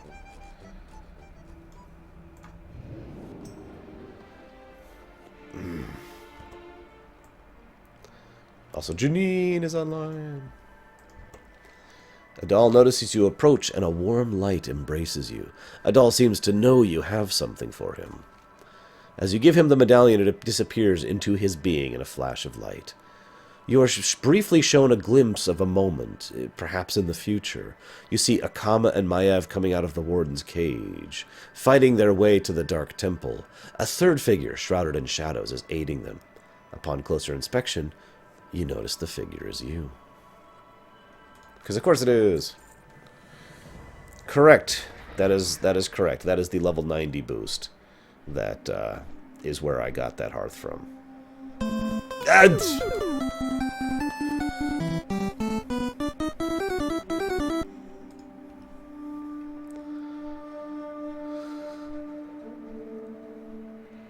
There's no note.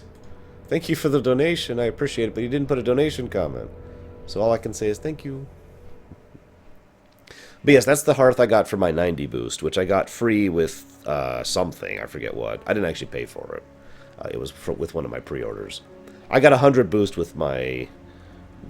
I think I got the 90 boost with my Warlords pre-order, and I got the 100 boost with my Legion pre-order, if I'm not mistaken. Considering what I'm flying right now, Deacon, I'm not sure how to take that. Anyways, it's off to the Serpent Shrine Caverns.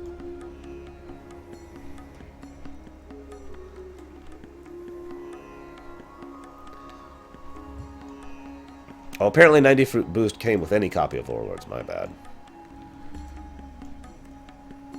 Either way, I don't want to lose that heart spot. It's cool, and I like it.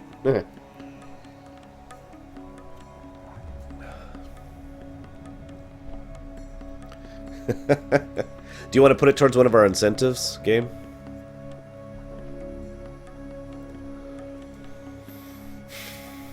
So actually, before we do Serpent Shrine Caverns, we have to do one more thing that we kind of didn't do earlier because we were literally one level too low. Again, this order isn't quite as unified as I'd like it to be, and I apologize, but that's mainly because of the fact that this quest and most of the endgame stuff in Outland is just kind of wonky. So, apologies. Are you kidding, Darshmonster? If Adal ever gets killed, he will create a void being so powerful we might not actually be able to defeat it.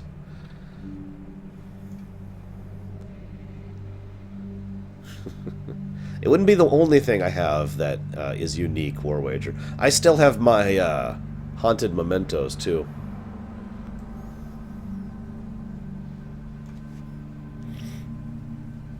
How many of you even remember what those are? Just out of curiosity. I had to actually get rid of it, though, because of things I'll talk about at some point. Probably tomorrow, I'm thinking.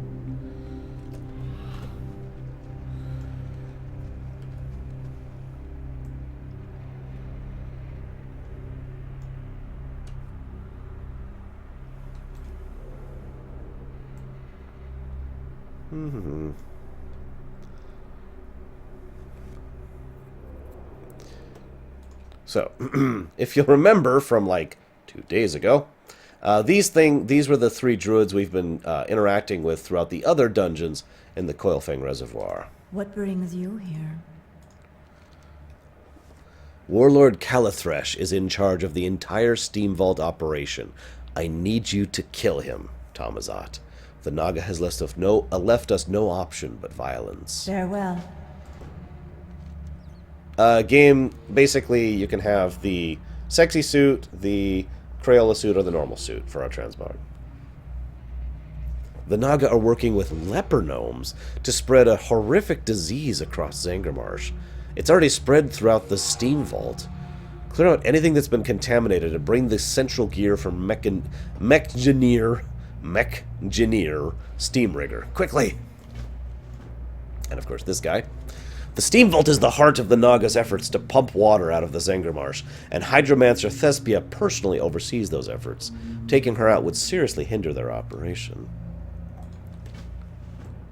Oh, as an aside, Thespia is either one of the closest friends of, or actually related to, Lady Vashj. So, a fun little factoid for you there.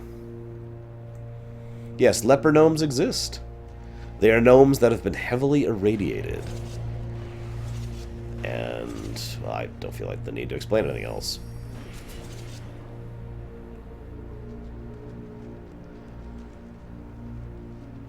Sexy suit. Okay, hang on. Let me put that towards the sexy suit really quick.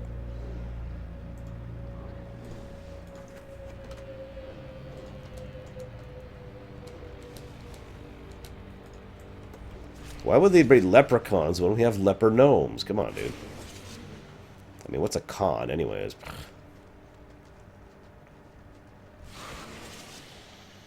Oh my god, that's terrible. And most people probably aren't going to get the Lady Vashj reference there.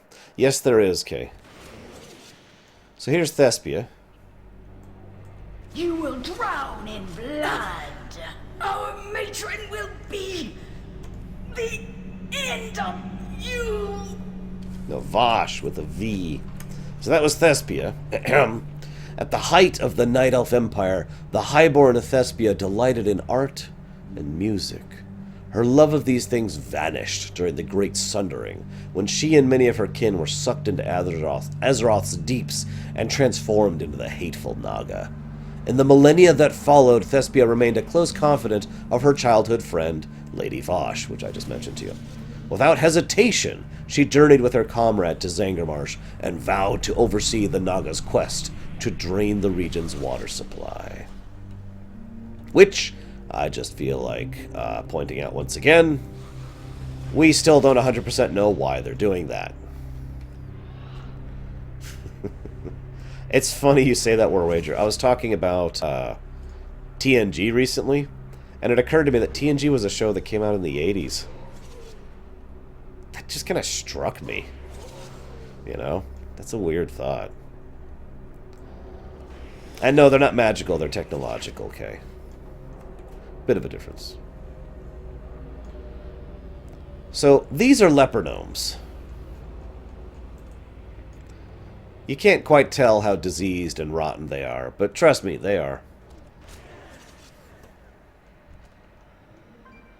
Yeah, I don't either, Garp. It's been bugging me, too. I would love for at least some kind of lore tidbit so I can be like, aha, this is you know, why this is, or whatever. But anyways.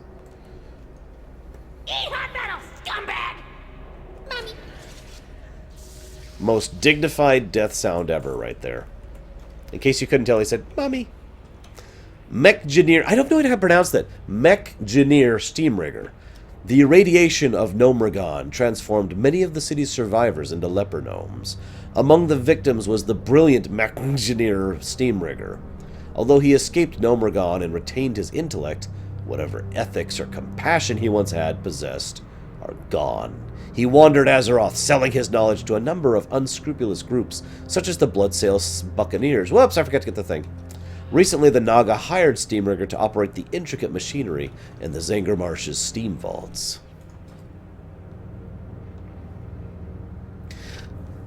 That is one of the two big prevailing theories, Beef Jerky.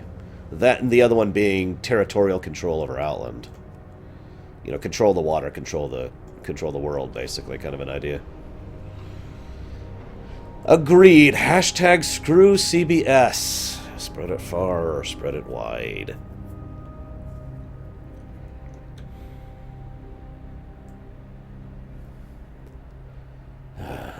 I'm not even sure how I'm going to watch that stupid show. Or if, for that matter. I feel like I have an obligation to, but... So now we're going after the last boss in here. I'll go ahead and read about him really quick. Warlord Kael'thas, excuse me. Deep within the steam vault, the Naga have begun experiments with a mysterious substance to strengthen their warriors and purge them of fear. Carathress was one of Lady Vashj's first servants to volunteer as a test subject for this dark elixir. As a reward, he has been charged with guarding... You deem yourselves worthy simply because you bested my gods? Our work here will not be compromised. I didn't actually touch your guards, and how'd you know I was even here, dude? Look, your guards are right there. They're fine. Look. They're fine. Whatever, anyways. As a reward, he has been charged with guarding the expansive steam vault and ensuring the region's arcane machinery operates without interruptions. He's a fun boss. But I want to mention something. Your head will roll, Vashj! This is just so indicative of how Naga politics work. He was rewarded for loyalty. Not rewarded for intelligence or promoted because he was, you know, competent or capable or had a good track record or anything like that. He was promoted and rewarded for that, and in that promotion, for loyalty, for blind loyalty in accepting an experimental drug that gave him temporary boosts to his power. That is so Naga. I don't even know what else to say about that. Boop, boop.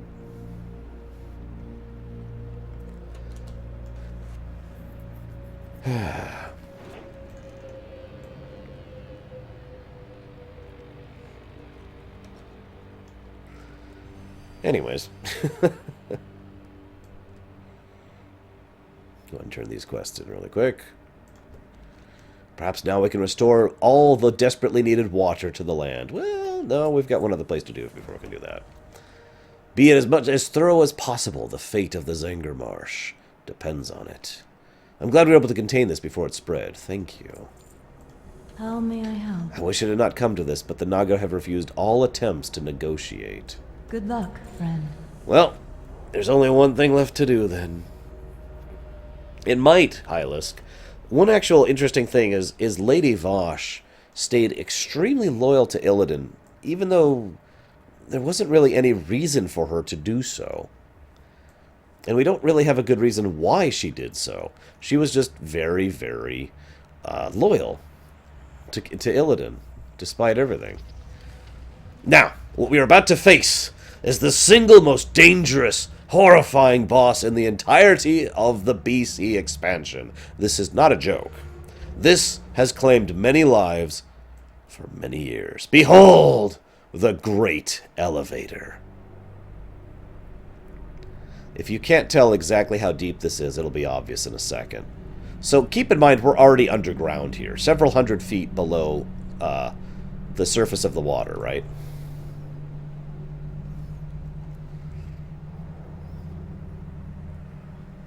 I just want you to keep that in mind.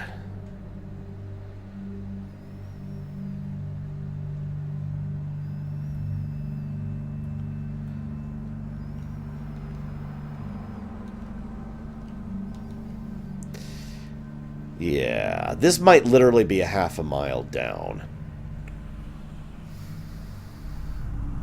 That's not a joke. This is way down here. I'm amazed there's enough rock below Outland at this point to support this. Trust me, that is way too much falling damage. Unless you literally have the ability to go invincible, that will kill you. That fall. Even a rogue or a druid would die to that fall. For those of you not aware, those two classes have slow fall, so they can fall further without issues. Oh, I suppose if you have some way to slow fall, you'll survive as well. Maybe. When I say maybe, see, sometimes the elevator will catch you as it goes back up, and that'll result in your death too, so that's not a guarantee either. So this is the Great Coilframe Reservoir. It's pretty big, as you can see here, and pretty awesome looking. I think so, anyways. These are the massive pumps that have been gathering all that precious water, as you can see them all the way up, leading into the ceiling there, all the way up from the surface. Heroic Leap won't work in that particular area because you actually can't use it in there. It gives you that you cannot use it here message, which is just a thing. It's purely based on how far you fall, okay? There's a certain number of yards which after you fall you take 100% health damage, unless you're a rogue or a druid. In which case you fall like a little bit further and then you take 100% fall damage. So here's our first boss, Hydross the Unstable. This is kind of neat. We're not actually 100% sure if Hydross... Like, okay, this is an elemental of water, which the Naga have enslaved.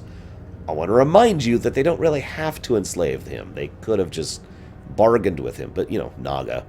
So they enslaved him, and they are using him to purify these water elementals that have been brought in throughout the area. We're not 100% sure why. We're not really 100% sure why they're purifying these waters, why they bothered to go through all this effort to contain him here. So, your guess is as good as mine. I have a few theories, of course. I cannot allow you to interfere. I'm sorry, I don't know why I was calling him a he. Hydross is actually a she, I forgot about that.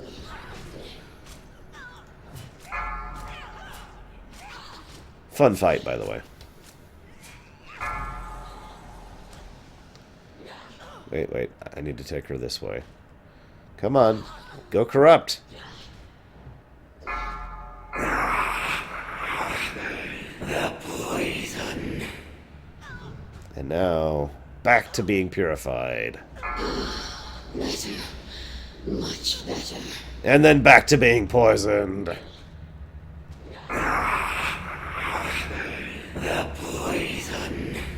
This is a fun fight. You are the disease, not I.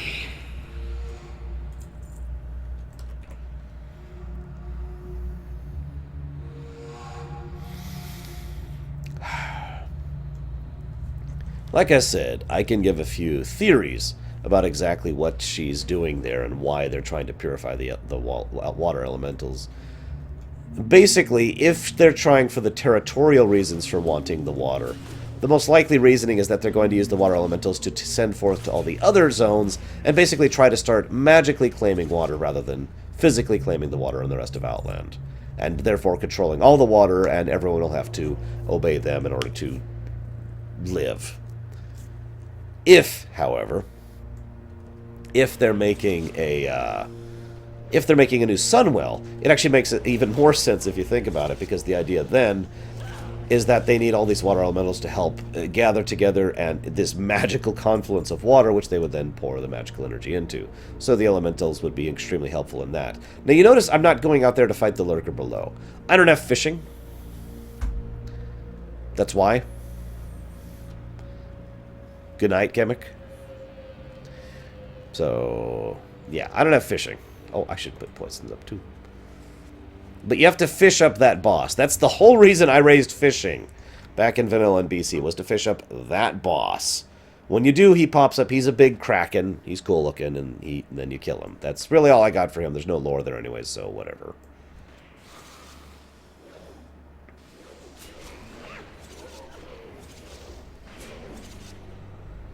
The next boss, though, I want to show off is Leotheros the Blind. Now, this is kind of funny. So, Leotheros the Blind came down here. Okay, so he's the one I referenced several times before. He's the demon hunter, the Lurker Below, Wraith. He is the demon hunter who went completely insane after the training that he went through in order to become a demon hunter. And he basically lost control of his demonic side. He was sufficiently demonic of a creature that he could actually be banished as if he was a demon. The really weird inconsistency, or I shouldn't say inconsistency, but the thing that makes me scratch my head is Leotheros' next thing to do was he came down here into the Serpent Shrine, which I remind you, you have to go through a whole bunch of crap just to get down here. This is not an easy place to go into. So somehow he made his way in here and just started wrecking the place, doing lots of damage and doing lots of horrible stuff all over the place. By the way, the architecture down here is kind of wonky, very Naga, and very indicative of the old god influence there. Anyways, so that's actually Leotheros right there, being contained by these people. As you can see, he's literally being banished right now. We're going to free him. Finally, my banishment ends.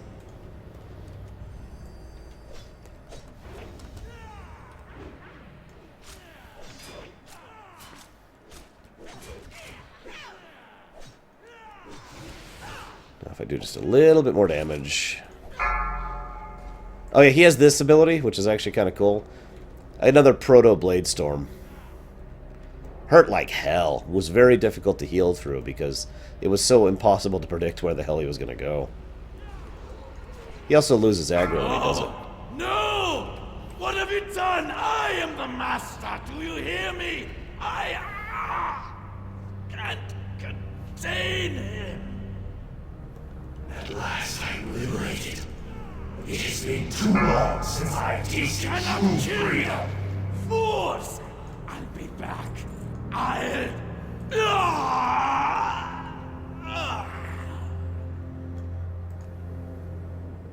I am not evil. I killed him. By the way, fun little fact about Serpent Shrine. A lot of the bosses in here are actually optional. At least nowadays. Back in the day, the only optional was Lurker Below. Actually, I think Hydross was optional too, my bad. So Hydross and the Lurker Below were optional. Actually, I don't remember. I don't remember. I give up. I do not have accurate information there. Death is a release, not a punishment, Deutsch.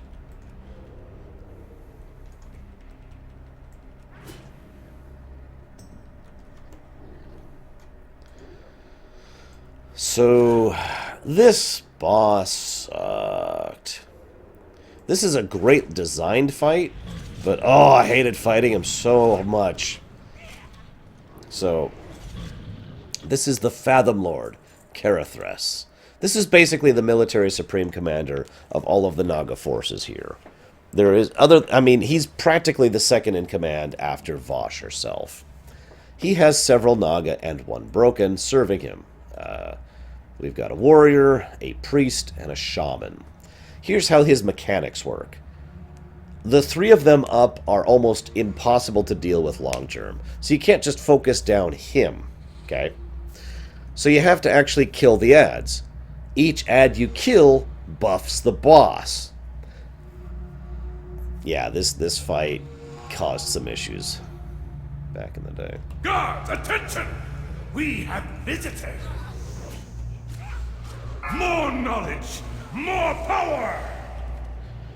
Yeah, don't stand to the things I just did. More powerful than ever!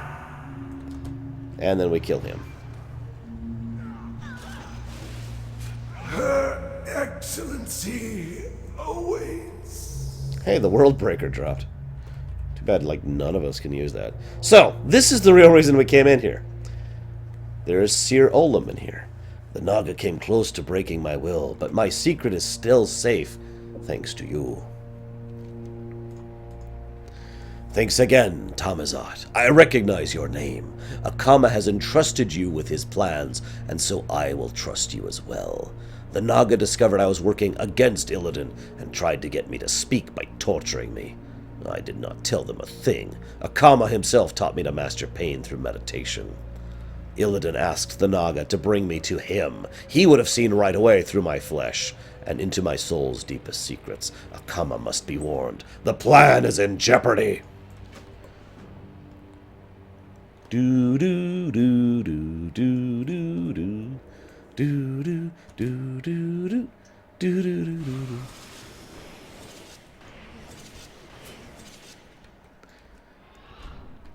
So, in my opinion, that boss we just killed is the second hardest boss in here.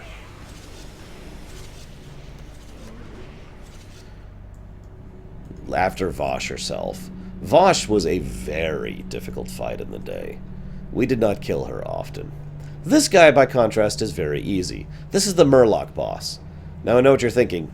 He's not a Murloc, he's a giant. Yes, but his mechanics basically boil down to, I am going to constantly spawn Murlocs on your face. Yes, thank you for the demonstration, Murloc friends. Your assistance is invaluable.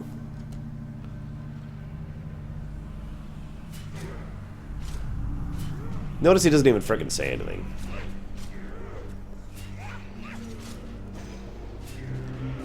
There is nowhere to hide! Great currents of Aegean. And he's dead. He dropped some good stuff, though, back in the day.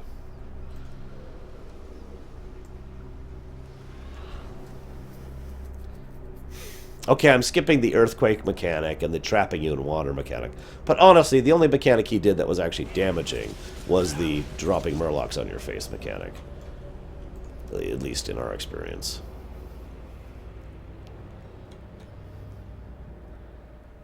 Actually, if you've been paying attention, there's plenty of room to get him to squeeze in here at every corner. Except for one point.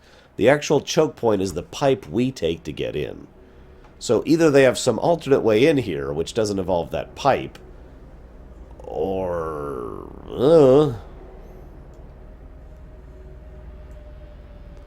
There's plenty of other creatures that wouldn't fit down here, too, if that pipe is the only entrance. So I've always assumed the Naga had some kind of alternate entrance we don't know about. After all, that is basically us going in the back door. So the time has come...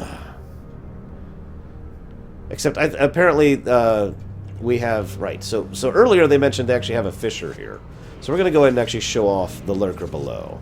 To do that properly, we're going to shut off all of the steam... or we're going to turn on all of the steam vents. See, if I was to walk in the water right now, a literally infinite amount of piranhas would start spawning. And we all know how awesome piranhas are, right? And they would hurt, eventually. And even if they didn't hurt, they would be irritating. So... I think that's all of them. Did I miss one? Hang on. It looks like I missed one. Oh, no. What is life? It has become As you can see, now they're all dead because of the scalding water. a commodity. And for some reason, Vashj is talking. I don't know why. We are the Highborn, and the time has come at last for us to retake our rightful place in the world. So that line is the one and only tidbit we hear as evidence for what the hell Vashj is doing with this water. Water is life. It has become a rare commodity here in Outland. A commodity we alone shall control. So as you can see, there's this big disturbance here. Now, so your choices when fighting this fight are deal with the... oh, there's the boss. The Lurker Below. So you have a choice. You can either deal with the infinite spawning piranhas every time you go in the water, because you had to go in the water, or you can deal with the scalding water, which does damage every second. Trust me, the scalding water is a lot less damage. So I want to show off his one big fun mechanic, because you'd be amazed how many people could not figure this out in the day.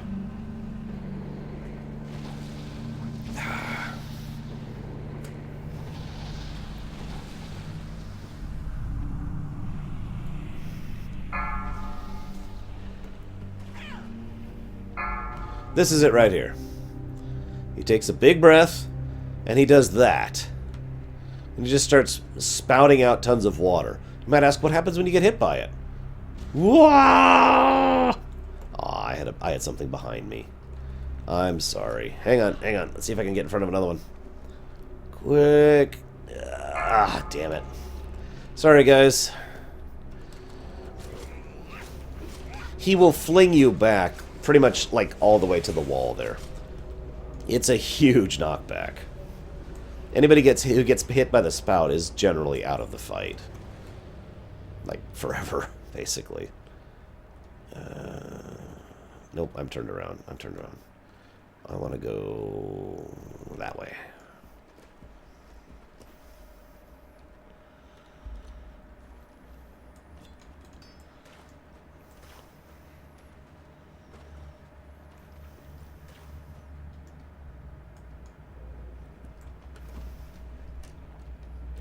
There we go.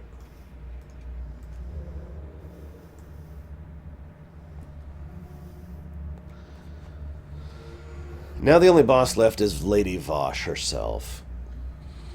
Lady Vashj was an incredible coordination check, combined with a gear check, combined with a soft enrage. Also, I didn't get to show you the bridge because someone else hit it. Thank you, whoever hit it. You suck. This bridge comes out of the water. It looks really cool. Shrug. Now, let's go after Vashj herself.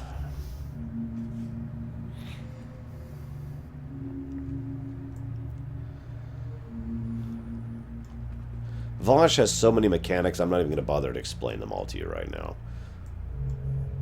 Even at a level 100, though, you can't kill her that quickly, as you'll see in just a moment. Death to the outsiders! The time is now. Leave none standing. So she's invincible right now?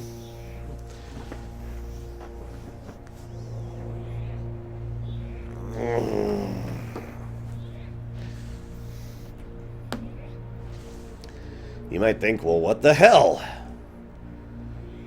How do we deal with this situation? Well, as you can see, a bunch of water elementals have been spawned and are slowly walking their way up to her. This is one potential explanation for why they wanted so many water elementals earlier, by the way. So each of these water elementals, when they get to her, buff her by a small amount. The raid's goal is to prevent them from reaching her. I'm not even bothering because I simply don't care. Where is it? Where is it? Where is it? Where the hell? Where is it? I don't see any. Ah, there it is. Quickly. So these tainted guys, you have to find them quickly because they'll despawn soon. Then you have to loot this thing off of them. And then you have to be hamstrung. And then you have to be feared. Yes, I know, but usually you can see where they're tossing the green thing. I think they were tossing one at Hylisk because he was actually outside the area. And so I couldn't actually see it. So each one of these, you need to do this 4 times to turn off each of these shield generators, which are making her invincible. Notice how big she's getting, by the way. That's because she's absorbing so many water elementals because I'm not even bothering to stop them.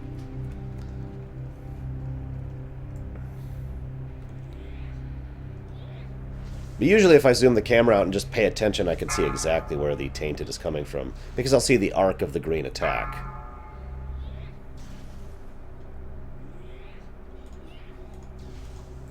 Oh, by the way, these things have a fear aura. Oh, see, there's the attack.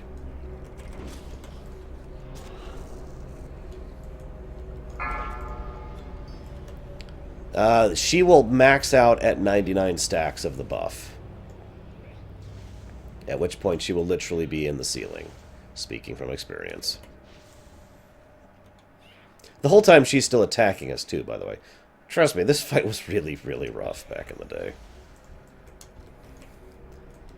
Basically, you had to have some of your people constantly trying to kill all of the elementals, some of your people trying to kite or deal with the Striders, who are doing that fear aura, and some people, the tank's primary job was trying to deal with the warriors, the Naga, who are the hamstring guys, who you wanted to keep off everyone else. There's one other niggle I haven't mentioned that was true back in the day for this. Oh, where was it? I thought I saw it over there. There it is. Go.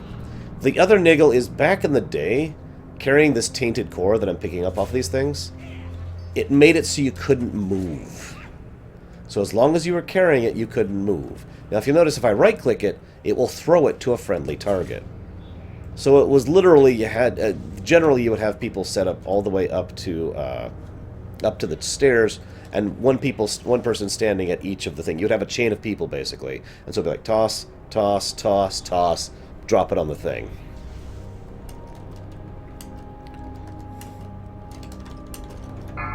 And obviously you could just carry it there now. Certain groups would go out of the way to have literally just 2 people carry it up, but that was actually kind of risky. You know, you do this kind of a thing. It was kind of risky because it was invariably slower and would cause issues if you weren't prepared for it. There he is.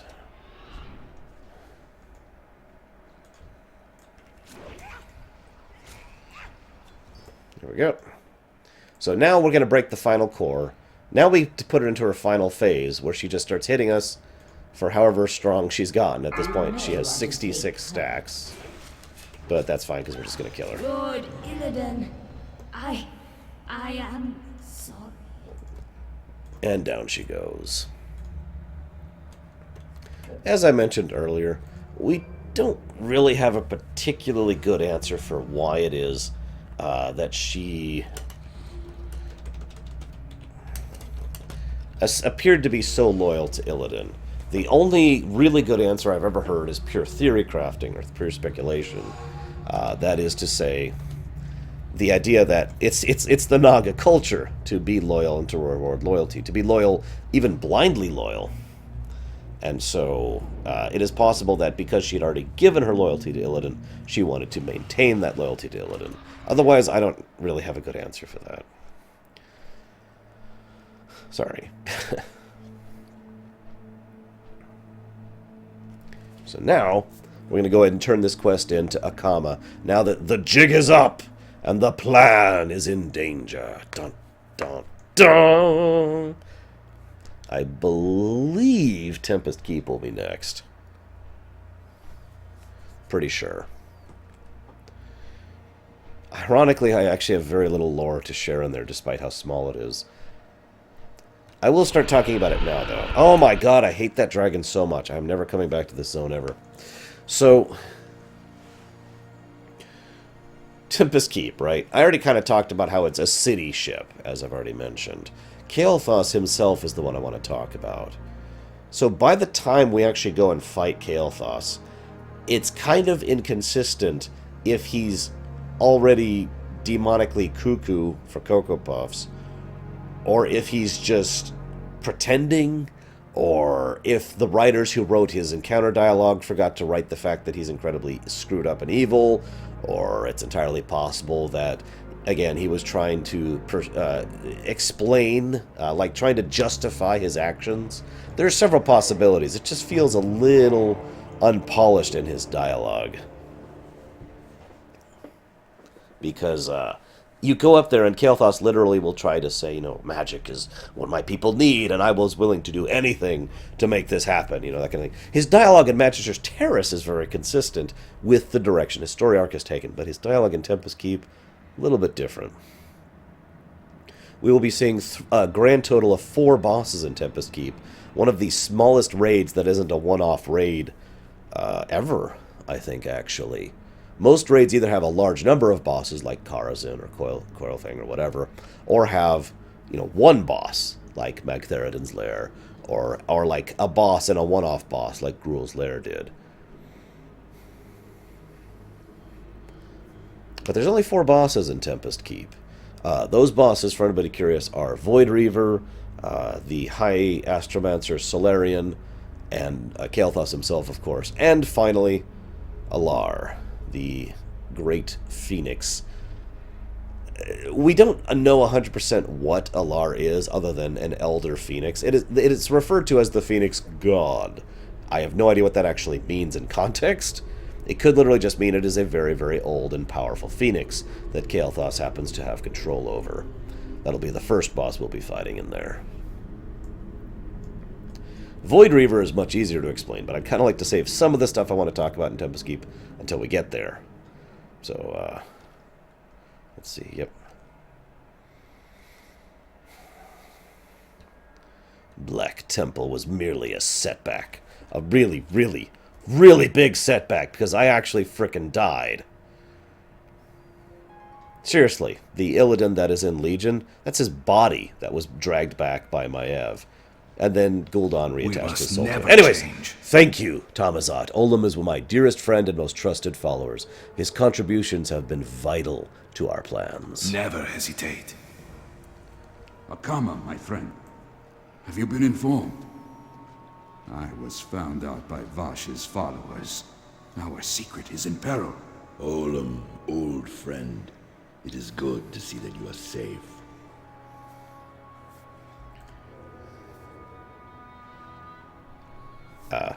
Illidan is looking for me. I am not safe here. None of us are. Illidan will become suspicious. That much is for certain. We will deal with it as we always do.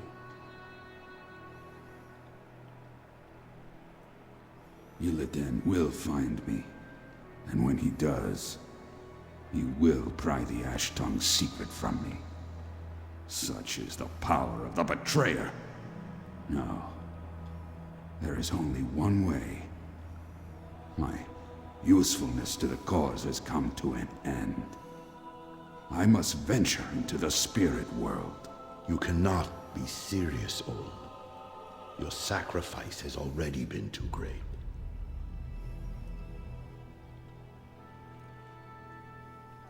My decision is final. I will not be dissuaded.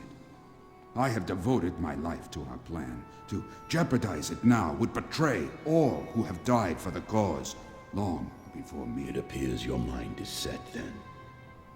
We will guide you to the spirit world with as much kindness as we can.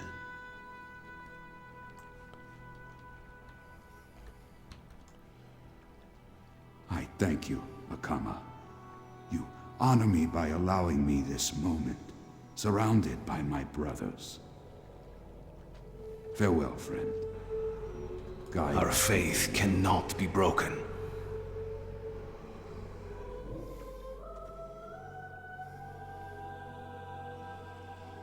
Note that he goes out of his way to specifically remove his soul. Farewell, dear friend.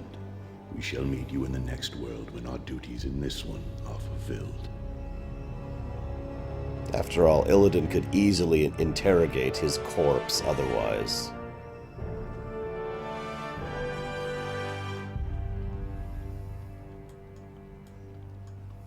Master, we have found the traitor who escaped Vashj. His body lies in front of me lifeless. You disappoint me, Akama.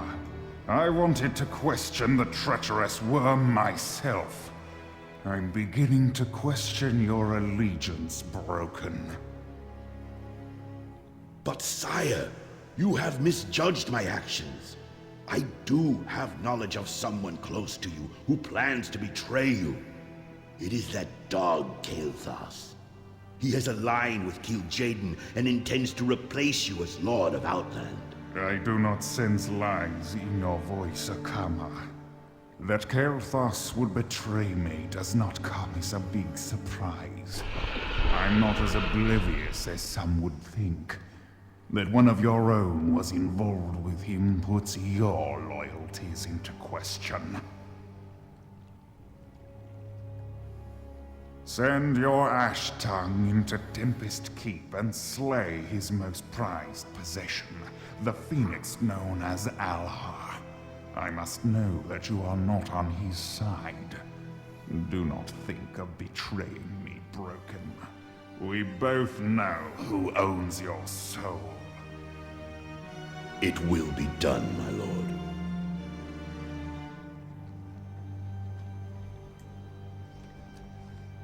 So, that is a wonderful example of lying, or rather deceiving, by telling the truth. The betrayer has a unique ability to basically tell immediately the truth, thanks to his sight. So if you try to lie to him, he can tell pretty much immediately that you're lying. So Akama tells him, no, Kael'thas has betrayed you. He intends to replace you as Outland. And that's the truth. And so Akama manages to deceive the betrayer, a being who can tell if you're lying instantly. Our walls are impervious. Olam's sacrifice was tremendous.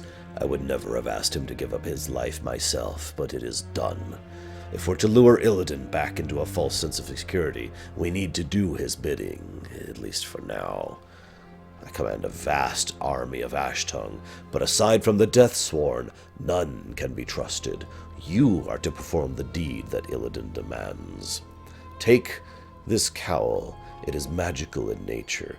You will appear to be one of my men to any who see you slaying Kael's phoenix, Alar. Now, light is our strength. I feel like this quest used to actually be worse. Like all 25 people had to have the cowl on, otherwise it wouldn't work or something like that. Can anyone verify that? That might have been just a rumor I heard. When we actually did this stuff, obviously all of us had it anyway, so that wasn't an issue. But it was a persistent rumor I kept hearing. Basically, the idea is that everyone present would have to have the cowl on. If so, I'm going to ask Hylas to sit outside for the fight.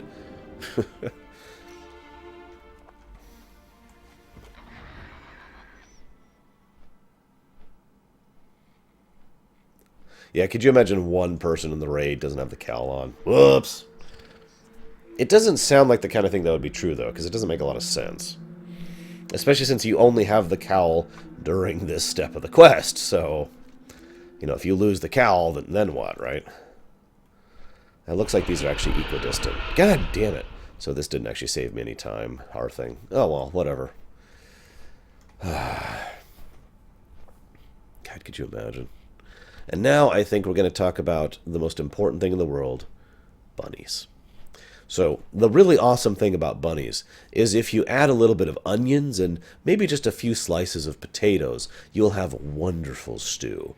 Now the really important part, though, is you have to stir it about quite a bit to make sure you get proper seasoning, like a lot of salt, maybe a little bit of pepper, and that'll help tremendously. Trust me. I'm going to look this up really quick while I'm going here. Ruse of the Ash Tongue.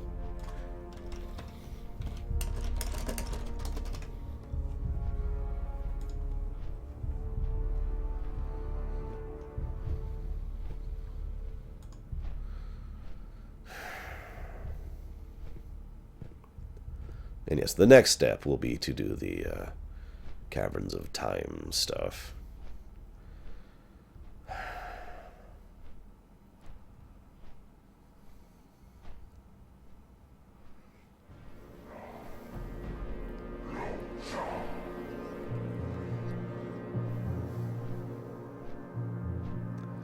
butter is terrible, though.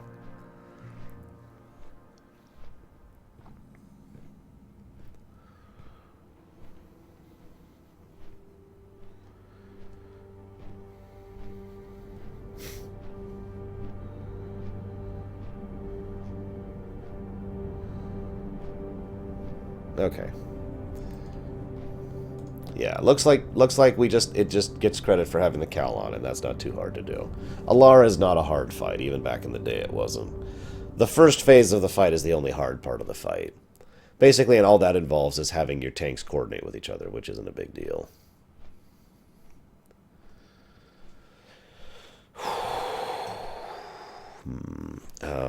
Okay, hang on. I may not actually finish Outland today, guys. There's a surprisingly large amount of content still left.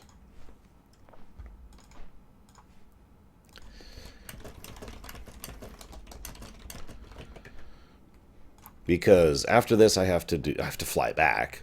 Then I have to do the Caverns of Time, which is going to take some time, ironically. Then the Black Morass. That won't be too bad. Then I have to do Hyjal. Ugh. Then we have to do the rest of the quest, and then do the Black Temple, which will take about 30 minutes, give or take. And then we're going to have to go do the Isle of Keldanis, and then we're going to have to go to the Magister Terrace, and then we're going to have to do Sunwell. We may never get out of Outland.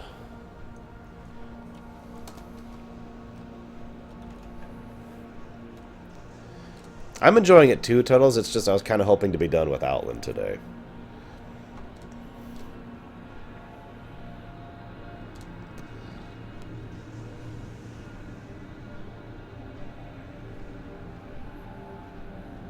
That is so gross, War Wager. That is so gross.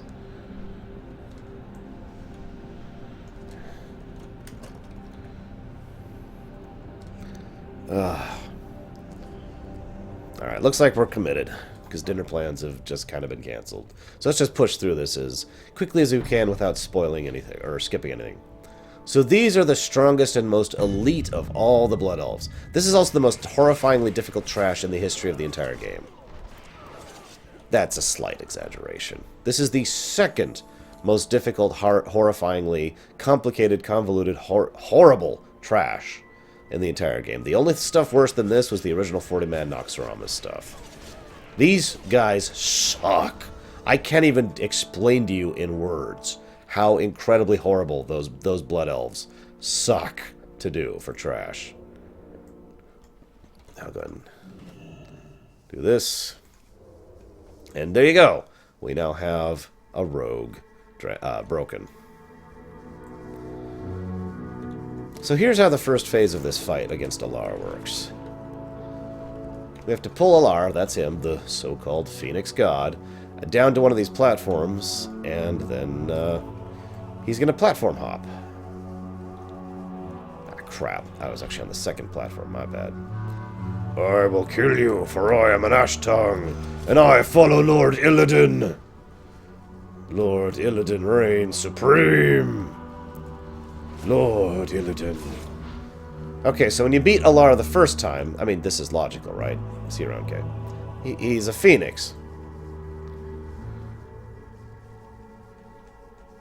So, if he'll ever do it. Oh, there he goes. He reforms. And I'm not going to let him do it, but then he turns himself into a meteor and slams himself into you. Because I don't know why I just looted all those. Oh, yes I do. Because I'm stupid. Back in the day I used to, yes, Jujus. So that was Alar. Again, I don't have a lot of lore to share about that. We do know the phoenixes are elemental creatures, by the way. However, they are so rare that it's actually probable, forgive me, I don't know if this has ever been confirmed or not, but it's actually very probable that they are constructed elemental creatures, something specifically crafted by the Blood Elves, or by the High Elves for that matter, in order to serve their overall purposes. Because we really only see a few phoenixes ever, and all of them have to do with Kael'thas and his ilk, so you know.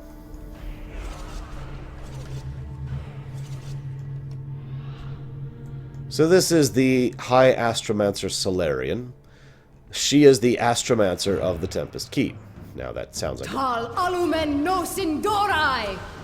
kind of a duh statement, but what I mean by that... of the sun awaits. She is a woman who has actually mind-controlled me. She is a woman who has completely given herself over to the Void so that she could therefore use that connection to the Void to pilot the Tempest Keep ship. Which is kind of an interesting sacrifice of her to make. Also, just to showcase that the Tempest Keep ship is not in full piece, you can see literally there's chunks of the armor of the wall that are just missing. This is where they actually invaded from when they first attacked the keep. Am I going? Yes, I am. Okay. It's also interesting because that's the kind of thing you need to navigate a ship of this type. You don't need someone sitting on a, on a console being like, okay, here's the scanners and 5 degrees port, Mark 7 or whatever. You need someone who is a astromancer, someone whose literally magical prowess is in being able to move through, understand, and control through the control through the Nether. Lost City of Tool.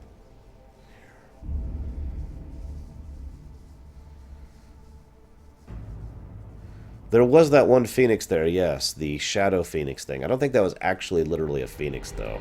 I think it's just the same model. Hang on a second. That's a Cataclysm thing, so I can actually check that really quick. Well, City of Tulvir. High Prophet. The Harbinger of Darkness. Well, it does call it a Dark Phoenix, so never mind. So that would make 2 phoenixes in the universe. No, I'm not on fire. There is a former dragon who was a boss in the Firelands, but no phoenixes. Either way, even if that's true, that would make it absolutely 3 total groups of phoenixes in the entirety of the game.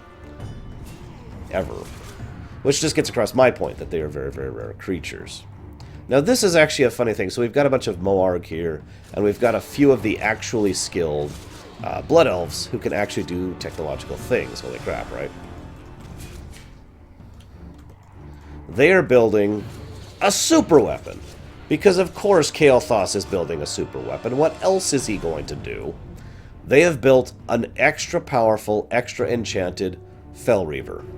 This is actually a Void Reaver. And honestly, I feel like that explains it by itself.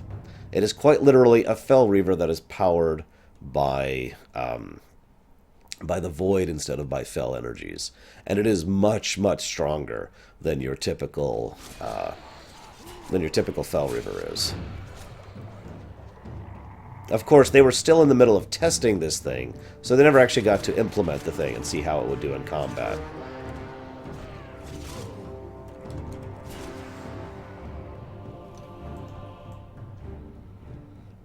Would you stop? Alert! You are marked for extermination. Alternative measure commencing.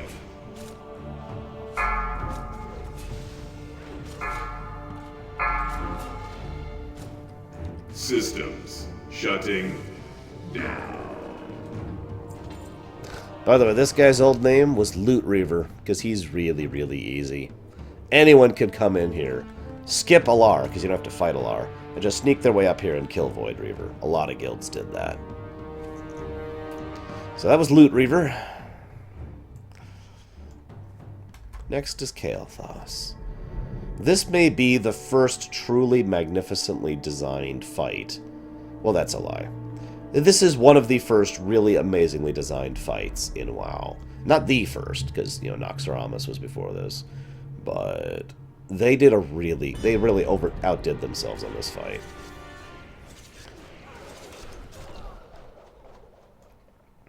This is also the first 5-phase fight ever.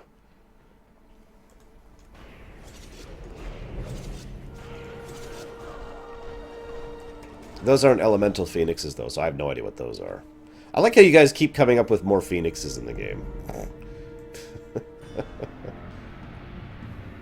So, it starts off that you think this is a council fight. There's the Darkener, the other Darkener I mentioned, Telonicus, Capernian, and Lord Sanguinar. And then there's Kael'thas. But in all honesty, they are the easy part of this fight. So they always come in the same order. But first we have a speech. Energy. Power. My people are addicted to it.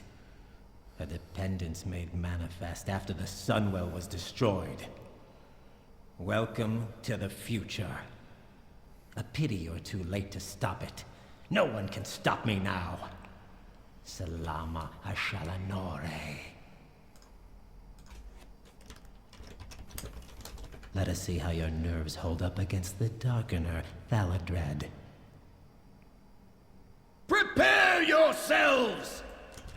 Okay. I have persevered against some of my best advisors, but none can withstand the might of the Bloodhammer. Behold, Lord Sanguinar. Blood for blood. Ah, I'm feared. Capernian will see to it that your stay here is a short one. The Sindorai Well done. You have proven worthy to test your skills against my master engineer, Telonicus. Anarala Belore. As you see, I have many weapons in my arsenal.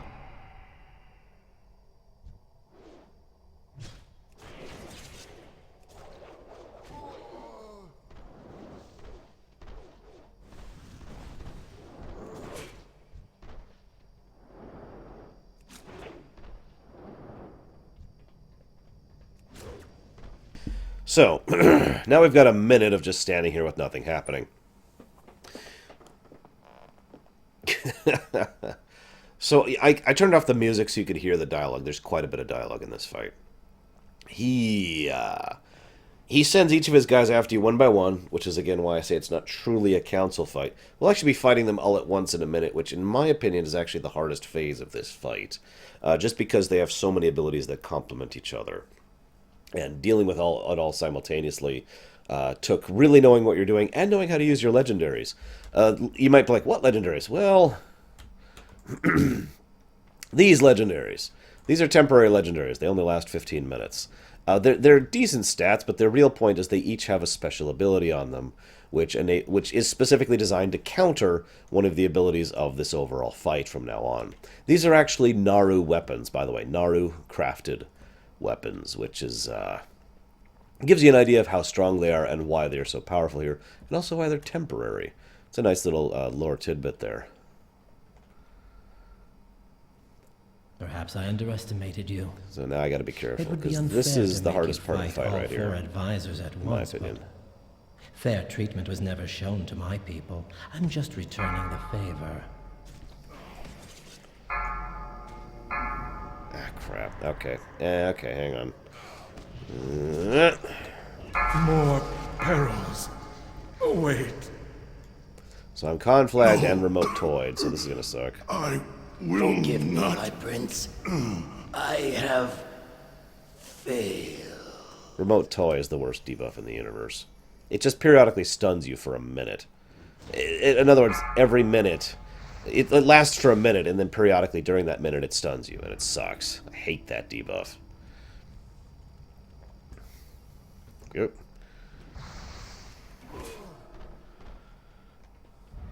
Alas, sometimes one must take matters into one's own hands. Dalamor Chanal. Yeah, like that. Or that. I have not come this far to be stopped. The future I have planned will not be jeopardized. Now you will taste true power.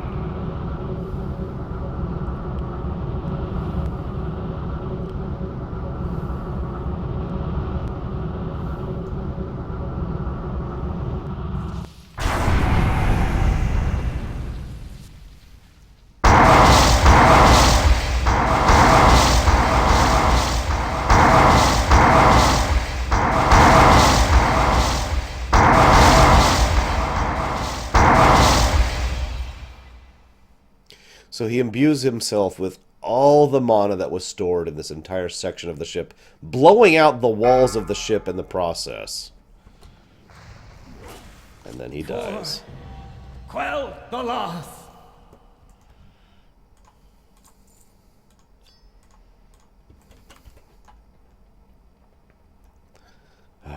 Poor Kael'thas.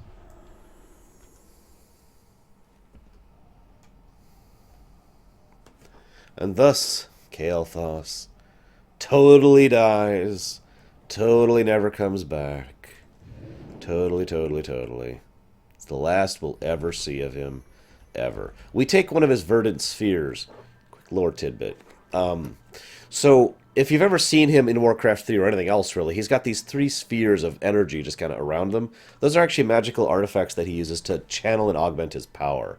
He does those instead of using like a weapon, like a player would. Those are his weapons, basically. So we took one of them, and we are turning it into a doll, kind of as proof that we killed him. This sphere, strange. Did you know that he lived? Yes, it's here, and the sphere itself, maimed for certain. He calls to a higher power now. No, not Illidan. Higher. Kil'jaeden the Deceiver comes. Not here. Azeroth.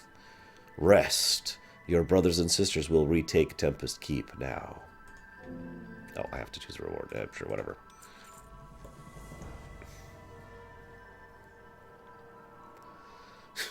That's true, War Wager. A-D-A-L. Adal, that's his name. Kael'thas Sunstrider has been defeated. Time to strike. The remaining Blood Elves is now. Take arms! And then you get this buff that makes you stronger while you're in Tempest Keep areas. And then, of course, there's the symbol of Kael'thas as he's like, aha! I have totally lived. Screw everything in the entire universe.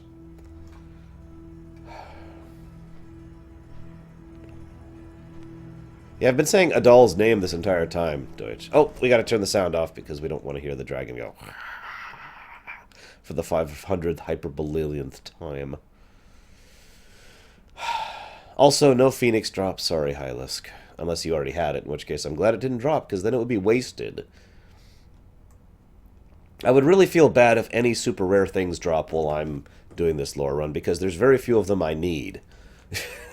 So they would probably be wasted, and that would make me feel terrible. Technically, I should be saying it Adal with the big extra emphasis on the apostrophe there, just like M'uru, you know, or Ore. But Adal, it's hard to add that without being like and then just stopping and then saying Dal. So Dal, but I usually just say it Adal because I don't have to explain that. I don't think. So that was Tempest Keep. If you're paying attention in lore, we now have retaken possession of Tempest Keep. I hope that comes back up in the story at some point, because we have Tempest freaking Keep, which is a city-sized Naru ship, with several other city-sized Naru ships around it. So I really, really hope that we get to use that in the future, because seriously, it's just sitting there on Outland. If nothing else, by the way, you know how I speculated on how Outland may or may not be chopped off from the rest of Azeroth because the Dark Portal was rechanged? If absolutely nothing else, the fact that we have retaken Tempest Keep means we are pretty much guaranteed to have contact between the two, because they could just get in the ship and then port over to Azeroth. I have to admit, that would be a hell of a moment, wouldn't it? We're fighting the Legion, we can't bring them back! And then Tempest Keep just warps in on top of us and just starts bombarding the area with arcane Menagerie. And that would be, what's the word? Awesome. That's the word I wanted to use there.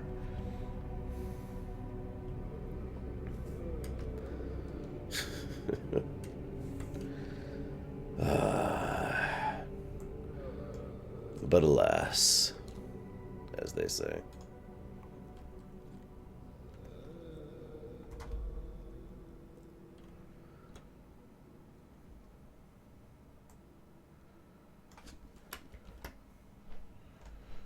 Yeah, That would be awesome. I would love that. Just, it would make sense, too.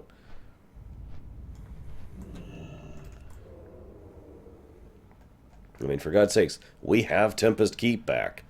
We already, I mean, even before we could go into Tempest Keep, we reclaimed the Mechanar, the Botanica, and the Arcatraz. We have reclaimed all the orbitals and the main ship. For God's sakes, let us use it.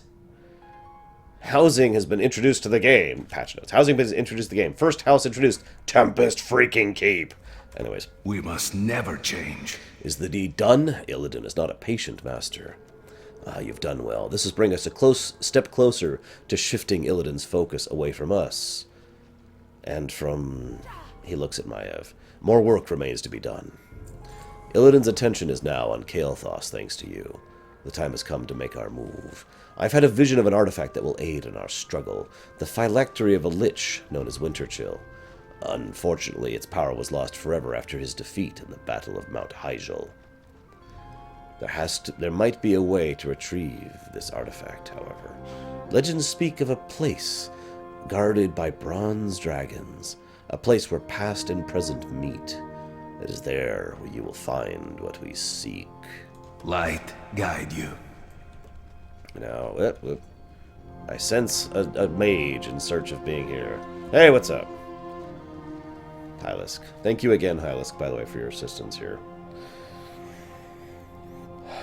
So, we're going to be doing all 3 of the current Caverns of Time tidbits here.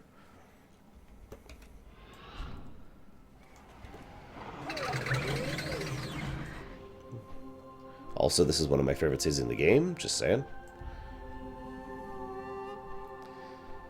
So here's the thing, we're not actually going straight to Hyjal right now. We're actually going to be going to the other ones first. Mainly because we haven't shown them off yet. And there's some cool stuff to show off. I'll complain about Hyjal in a minute. Let's talk about the other Caverns of Time. So on the face of it, I am very in favor of the Caverns of Time concept. Here is us interacting with or changing or altering the past, or in some ways, here is us completing the past. In 3 of the major instances here, we actually go into the past to ensure that events happen exactly as they should have, quote unquote, to ensure that time does not get changed. Grissom, Shadow. So, we actually are going to be completing the history of Old Hillsbrad and completing the history of the Black Morass. Now, you might be like, well, why are those 2 places significant? Well, it'll become obvious in just a moment as we enter. And then we'll be doing something stupid, but again, we'll get there, we'll get there. I admittedly usually take the flight down even though it's slower because I'm lazy. That's my reason.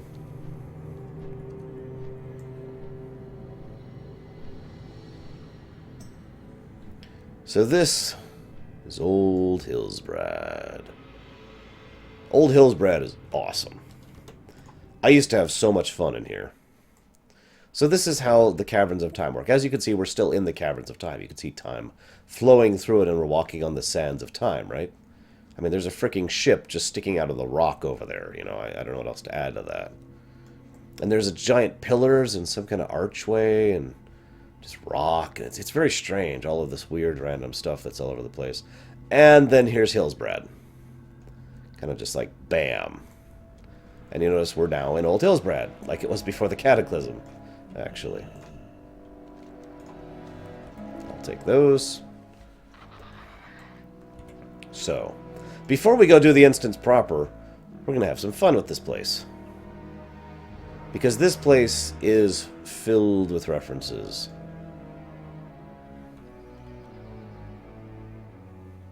First of all, as a nice little anecdote, you see this guy here? This is a weird reference, the aged Dalaran Wizard. That is one of the original human models. That's why he's there, because, you know, yeah.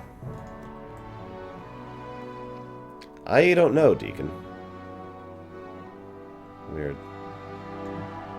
There's no, like, link thing there.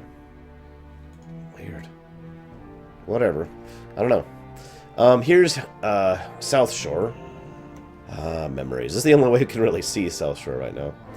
Here's a guy you may have heard of a couple times called Kel'Thuzad when he's a bit younger.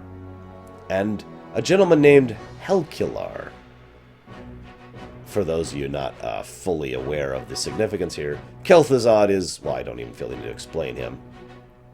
Helkilar was a necromantic dealing human who happened to be part of a quest back in Hillsbrad, back in the original vanilla, right around here, actually, where we have to drag him up from his corpse, or kill him, depending on which side we're on.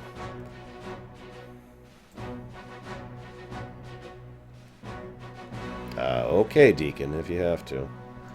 You there! Yes, you peasant girl, come quickly! I must tell you something. I must tell you about my greatness! Greatness, lest such things are lost into the void. Ooyah! Gaze upon my rippling musculature. Bask in the glow of my physique. Now, I know what you're thinking. Hold on, hold on. You're playing a blood elf. Yeah, I don't know if you've noticed my height difference yet. But I'm actually a dwarf. Surprise! I've been playing a dwarf this entire time. Just to prove it here. Oh, yeah. Check out these moves.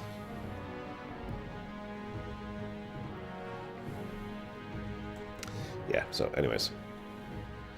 There's a lot of people here in South Shore who are significant in the future. For example, this is Herod, the bully.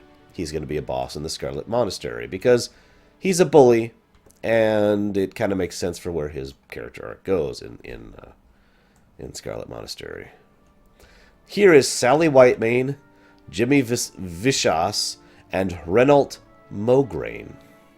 That is, of course, the Lady Whitemane, the last boss of Scarlet Monastery. That's Vishas, the Torturer, and that's Mograine, one of the three Mograine people, Mograine Jr., as I usually refer to him as.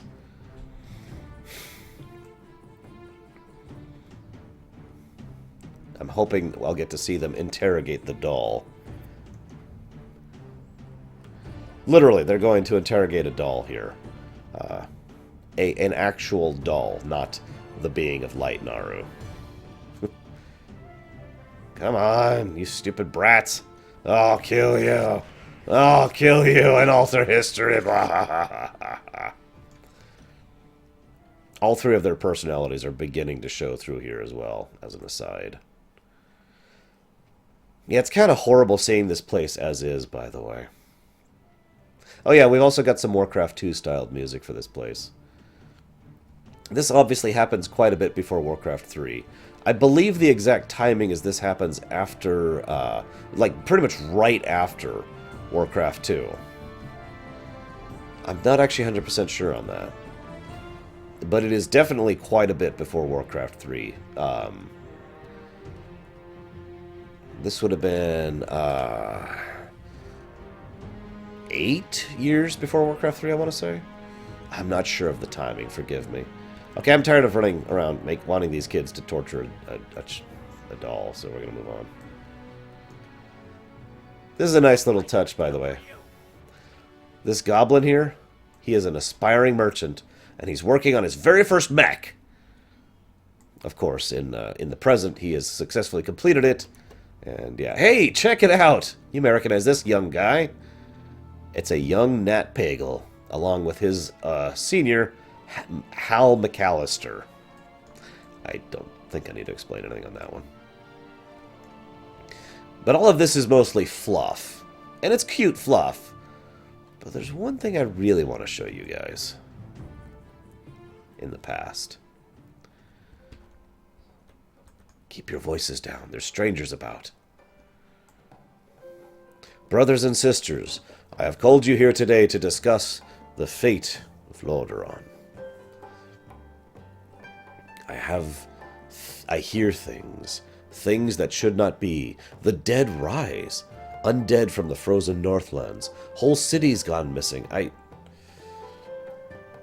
hear that Northrend is lost.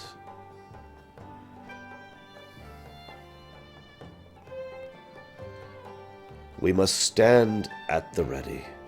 I have faced undead before. They are ruthless killing machine, devoid of any emotion or compassion. Aye, I've battled them as well. We are ill-prepared as a kingdom to withstand such an assault. What do you propose, Mograine? Propose? I propose we prepare. That we prepare our loved ones, family, and friends for the possibility of an undead holocaust. And there is... this. And he puts a chest on the table, opens it, and we see a chunk of a Naru. By the light, what is it? I have had this object in my possession for 10 years, since Blackrock Spire. I wrested it free from the remains of an Orc lieutenant, a dark caster. It's from their homeworld. Do not get too close. I laid a hand upon it once, only once, and never again. The memories of that day still linger. I surmise this object is the living embodiment of shadows. Darkness. It is a manifestation. It is a void. I do not see how this evil artifact is relevant to the undead. We must destroy it. No, old friend. It is very relevant. Let me ask you this, brothers and sisters. Can good exist without evil? Can there be light without dark? And if the answer is no, could it be possible that because this artifact exists, its polar artifact must also exist? Could you imagine what the material manifestation of the light could do against the undead?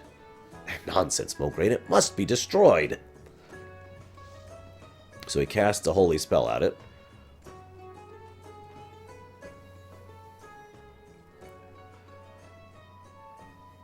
It consumed the light. Impossible. Yep, still eating the light. Is it getting lighter? It's coloration. It's changing. So now they start actively casting light spells on it. All three of them here. The two priests and the two paladins.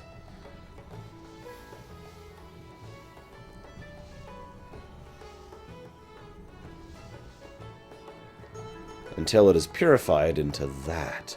By the light! Could it be? Could this be it? I must know. I will know. So he grabs it.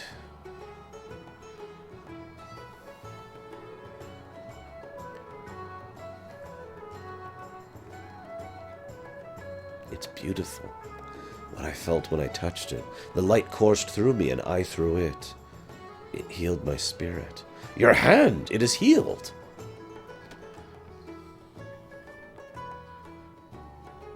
Let us never speak of this day. Our enemies are many. They need not know we hold such artifacts. I have seen it. From this blessed crystal we will forge a weapon. This weapon will hold a piece of each of us, and when it is used against the undead, it shall cast them down. In its wake, it will leave only ashes. The Ashbringer. And thus is born one of the most legendary weapons in the history of the setting. Built out of a Naru crystal found by the Elder Mograine, right there, along with his senior lieutenant, Fairbanks, the Arcanist Doan, Asilian, a ambitious priest, the soon-to-be General Abendis, I've mentioned her before in the Death Knight Starter Zone, and we'll be mentioning her again, and of course, a somewhat younger Tyrion Forgering.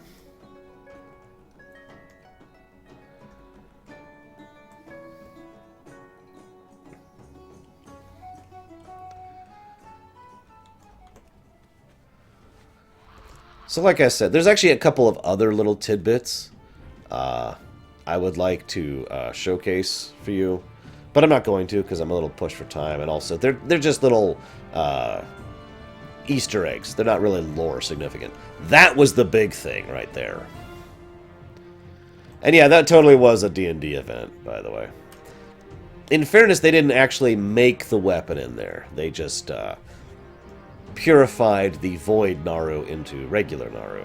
Oh, by the way, nice little touch to show that we're in the past. All the enemies here are the same level as they would actually be in Hillsbrad, even though this is a level 64 instance. Oh, yes, it will, Warwager. So, okay, that was all cool and all, but why are we actually in Old Hillsbrad? What's the real reason we've come back to do all of this? Well, that's actually really, really simple. We are here to make sure that Thrall escapes from Durnholde.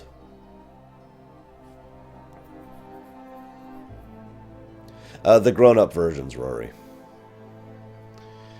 Dude, that's so typical and logical, though, Deutsch. Don't you think about it? So, this is the pivotal. This is a pivotal moment in history right here.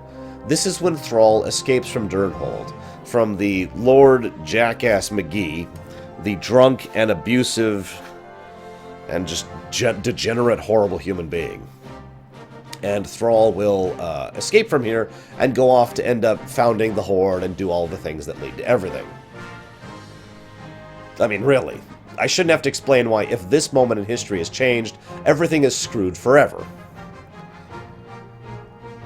So, someone has come back here to this point in time and is actively trying to change this moment in history.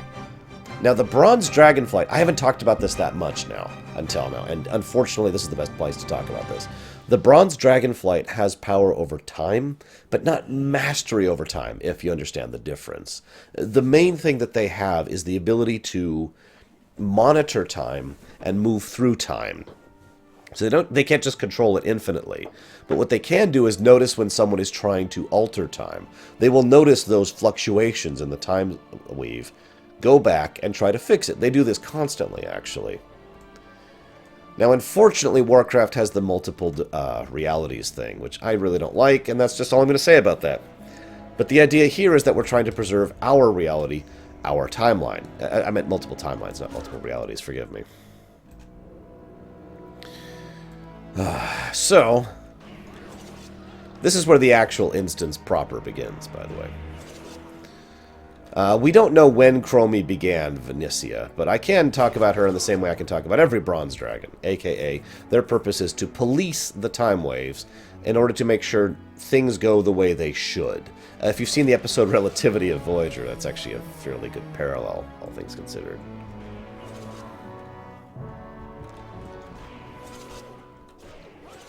So Durnholde was actually, I mean, this looks like a relatively small place, and that's understandable.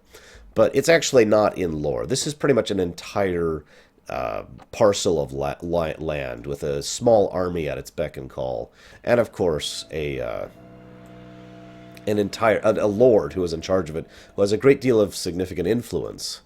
This lord, Blackmore, was injured in the first or second war, I forget which, and so he's kind of a cripple and a drunk.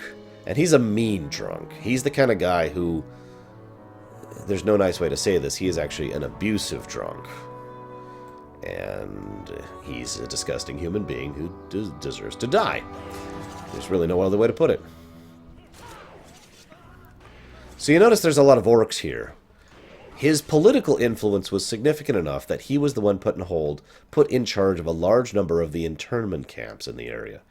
This was when the orcs were suffering from a huge malaise. They had basically been freed from the demonic curse.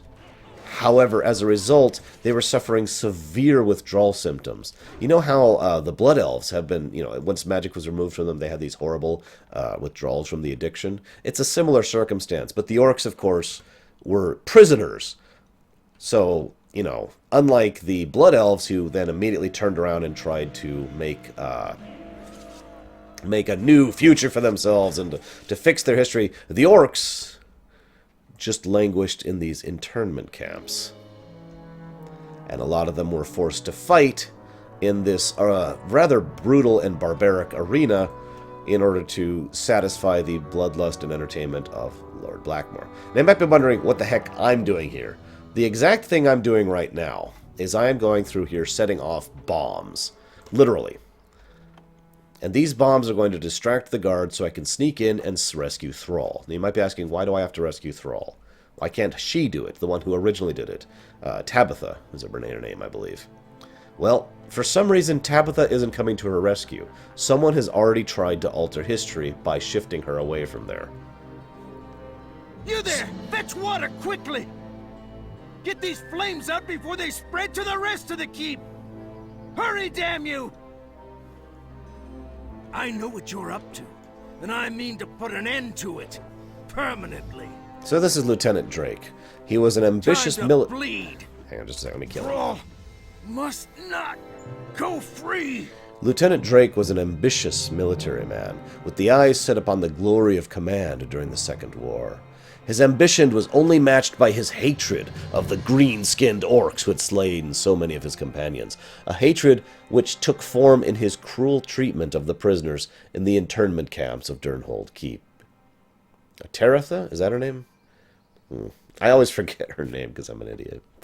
So just to make this clear, this is an internment camp, which is already bad. It's an internment camp for orcs who have lost the will to live, and many of whom are literally starving to death because of the malaise that had come over them, which is worse. And they're being lorded over by a lot of people who are abusive, violent, cruel, sadistic, torturing people.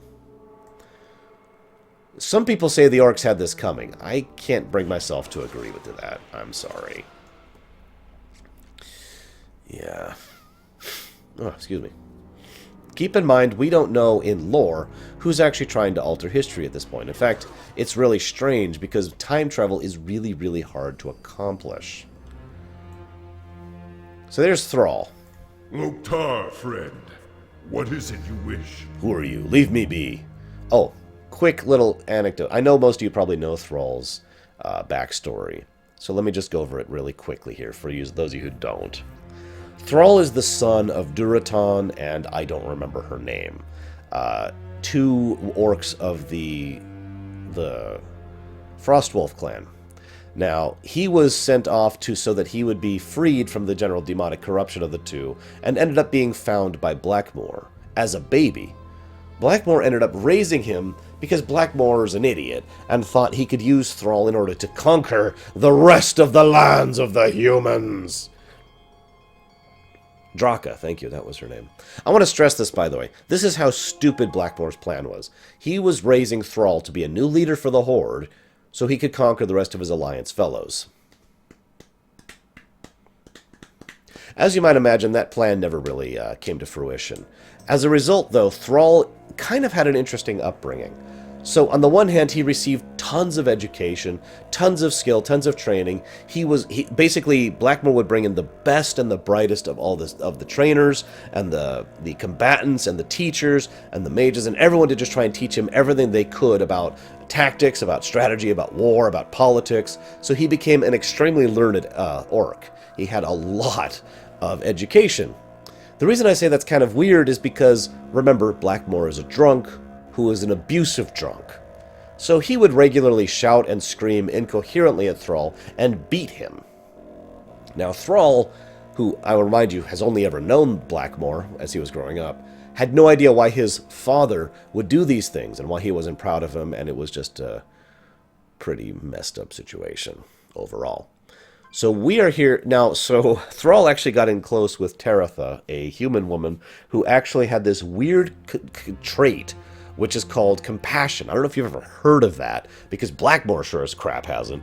And she decided to go and try and set him free, hence leading to the events of Warcraft 3. Now, we are here to make sure he goes free, because he's sitting here like, ugh. They had a whole plan. I'm skipping over a lot of details. That book was a very depressing book. I don't want to go over that too much. So anyways, let's get out of here, Thrall. Come on, Thrall, let's do it. Very well then. Let's go.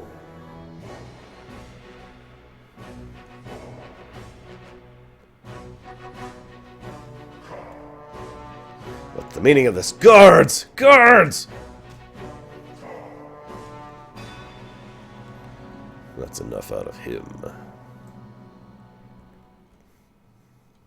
As long as we're getting a new plan, I may as well pick up a weapon and some armor. By the way, this is well before he realized how much of a shaman he could be. That would be later. And I'm just some random dwarf who's helping out an orc. Don't think about it twice. Just don't question it. So this section is probably the only part of Old Hillsbrad Heroic that was actually hard for me. This escort part right here, getting out of Durnholde Keep. This day is long overdue. Out of my way. Because he doesn't hold back at all. He just keeps going, and you don't really have any time to recover from these mobs, and these mobs kind of hurt.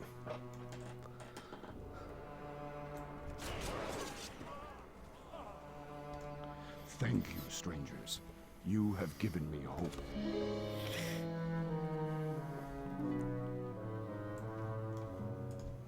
So this is Captain Scarlock.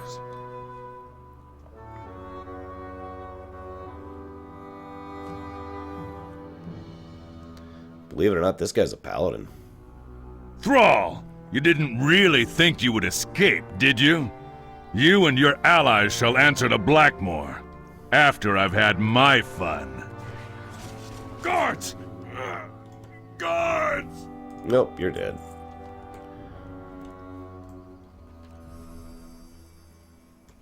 Loktar, friend. What is it you wish? Thank you, friends. I owe my freedom to you. Where is Teretha? I hope to see her one last time and thank her before leaving into the mountains. Teretha cannot see you, Thrall. What do you mean? Is Teretha in danger? The situation is complicated, Thrall. It would be best for you to head to the mountains now before more of Blackmoor's men show up. We'll make sure Teretha's safe. But of course he's Thrall, so he says, I will do no such thing. I simply cannot leave Teretha in danger while I run off into the mountains. I am no coward. Where is she? She's in Terran Mill. Very well. Terran Mill lies just west of here. Since time is of the essence.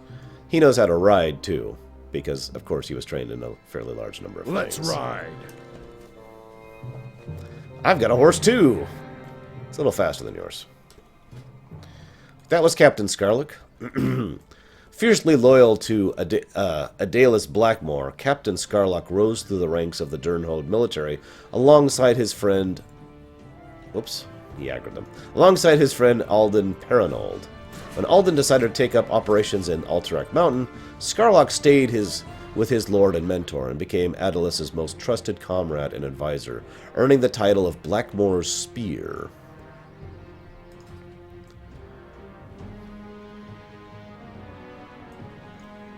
A little faster, Thrall. Come on, buddy. Come on. You can do it. Here we go. Here we go. I don't actually have to wait for him, so I'm just going to go to where he will eventually be and clear everything in the way.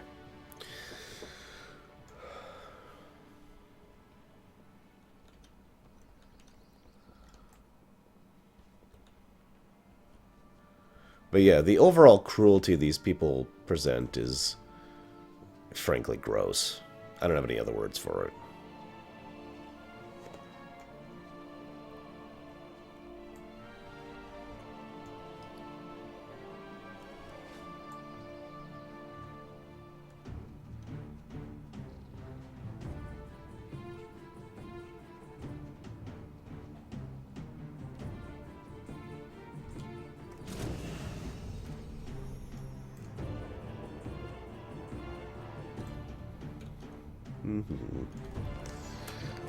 So, obviously I know exactly who initiated all of these events, and I even know why. And it's kind of indicative of their mindset in general, that they're totally okay with things that involve all life dying or everything going horribly wrong, because they don't really care that much about that kind of stuff. They're just kind of messed up like that. Loktar, friend. What is it you wish? So Thrall tries to sneak his way over here. Sneaks into the barn. Accidentally spooks a horse. Which I'm not showing you for reasons that'll be obvious in a second.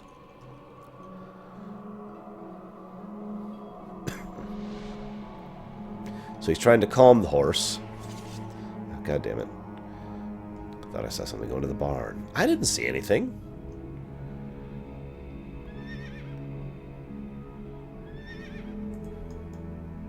Something's riled that horse. Let's go! And die.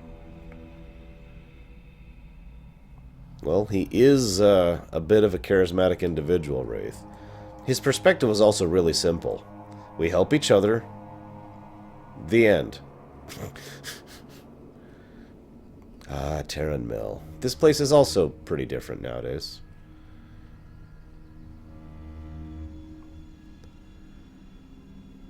There's Julie Honeywell. She's not here.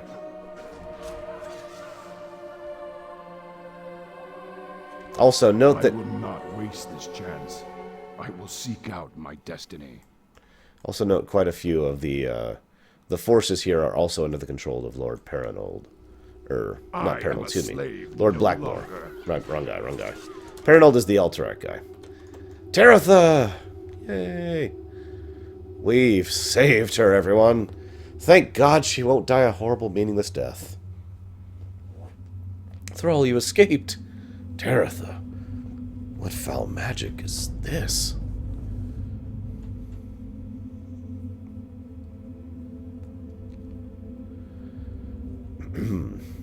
Oh, right, gotta talk to her. You need something? Thank you for helping Thrall escape, friends. Now I only hope you can help me as well. I awoke this morning to find myself trapped in a magical prison. A strange wizard told me I would have to stay here for a while. Yes, friends, the man was no wizard of Lorerun. His clothes looked quite foreign and the accent was unfamiliar. All he could mumble about was time this, time that. You'll have to find this wizard and convince him to release me.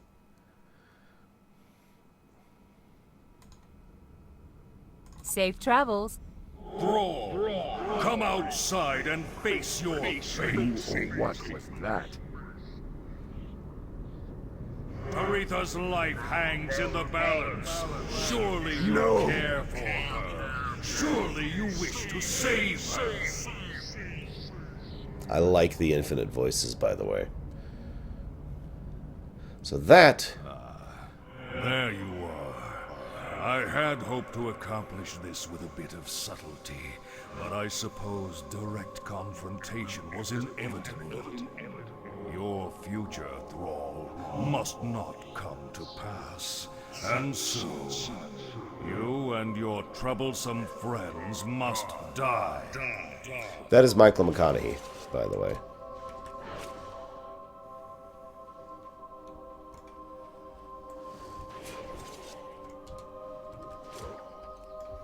I don't actually agree with you, Wraith. The only Horde race who's really antagonistic towards the other ones is the Forsaken. You have given me hope. So that is an infinite dragon, is what that's referred to as. Enough! I will erase your very existence!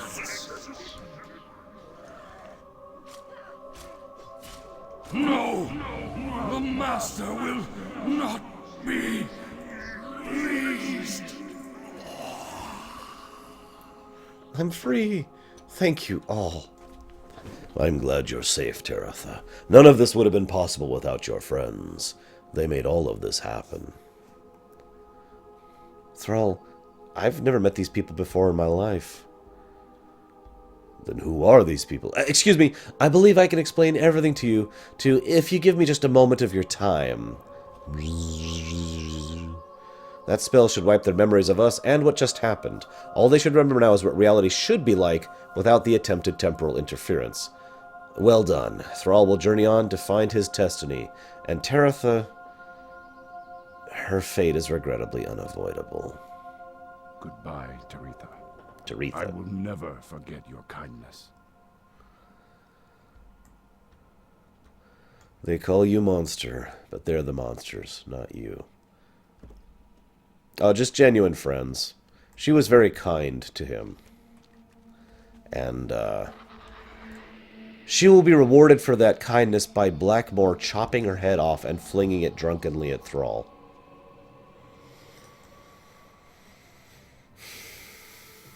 I hate that scene. Right, can't fly.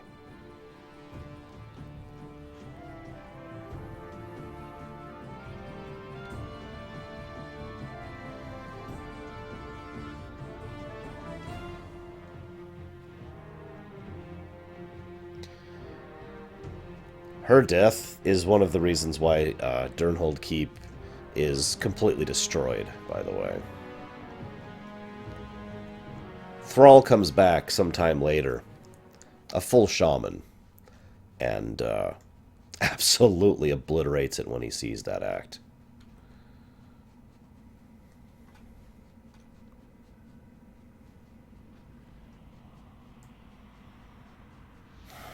Humans are bastards. The only good human's a dead human, am I right? Also, cough for black. for Forsaken. If you hurry, little Billy. I don't remember your character name, so you got... Oh, it's you. Here. I am actually kind of in a hurry right now. Where am I going? This way.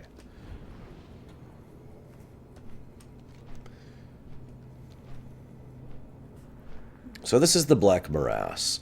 Now, I'm going to talk about the Infinite Flight because I'm going to have time to talk about them during this particular dungeon. You might ask, who or what the hell are the Infinite Flight? Well, I don't want to go in full detail to them because we didn't actually find out the full details of exactly who or what the Infinite Flight were until the frickin' Cataclysm was when we finally had that little tidbit fully unveiled. The long and the short of it is they are an entire flight of dragons of all types: dragonkin, draconids, drakes, and full-fledged dragons. And all of those dragons of the Infinite Flight all agree with one simple goal: altering history to wipe out all life. I'm being serious, by the way. So hang on. This is Medivh. The time has come! Gul'dan, order your warlocks to double their efforts! Moments from now, the gateway will open, and your horde will be released upon this ripe, unsuspecting world.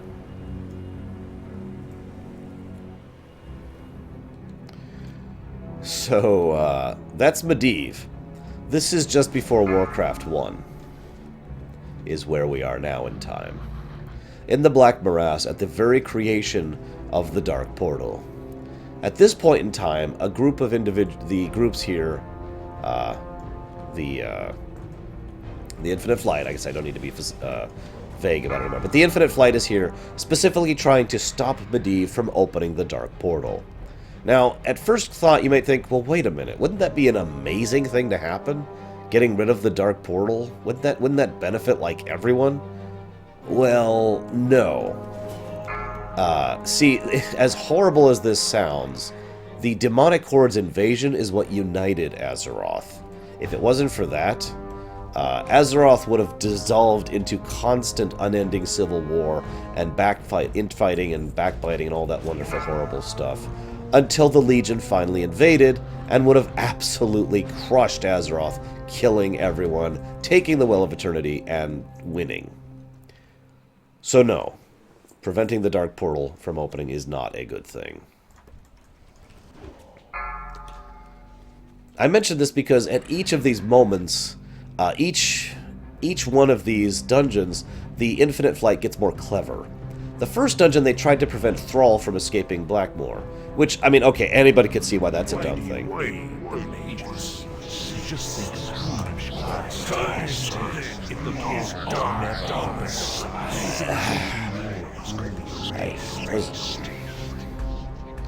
I was hoping not to have all his lines that overlap like that, but whatever. Anyways, what he's just said there is, why do you aid the mages? Just think of how many lives could be saved if the portal never opened. The resulting wars erased. Yeah. So again, the second time they do this, they're trying to convince you that what they're doing is right. The third time they do this, which is even later in Wrath actually, they are trying to do something even more beneficial. And each time their plan has gotten a little bit more subtle and a little bit more cunning. Because each time it's like, well, if I do this, I will change history definitely for the better. And therefore you should allow me to do it. But the funny thing here is that each one of these times that he does this, or they do this, I should say, each time the Infinite does this, their actual plans haven't changed. They are still trying to wipe out all life. That is still the goal there for them. So no matter how beneficial their actions seem, they never are. And yes, sorry, this Medivh was under the control of Sargeras. I shouldn't say under the control of, because Sargeras was possessing him, but not completely.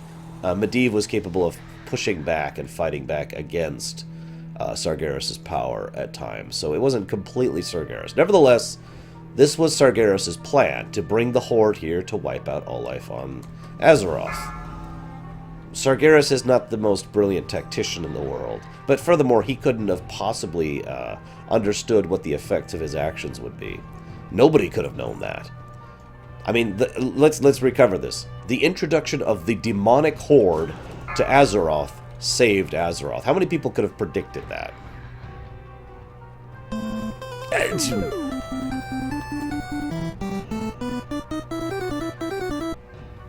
Hang on. So be it. God damn it. Stop aggroing stuff, little Billy, or I'm kicking you from the group. It's not too late. You may still lives. Hang on. So, let's see who just donated. This dungeon used to be much worse, too, by the way. Aha! Cuiminator. Well, thank you, Cuiminator. I appreciate the donation. Would you like to put it towards any of our current incentives? Where is it? Oh, there it is. Good night, Venetia. Good night. We're probably going to cut it off soon here, by the way, just because this is taking way too damn long.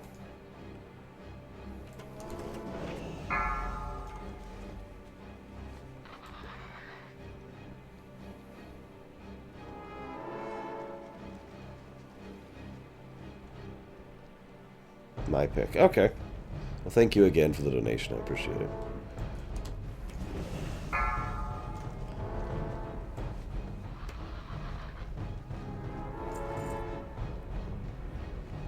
So originally these portals took a little bit longer to spawn, and each time you took out a boss, it was like a full minute and a half or 2 minutes or some ridiculous amount of time before the next one spawned. So there was a lot of waiting in this fight. See you around, Deutsch. Feel better, damn it.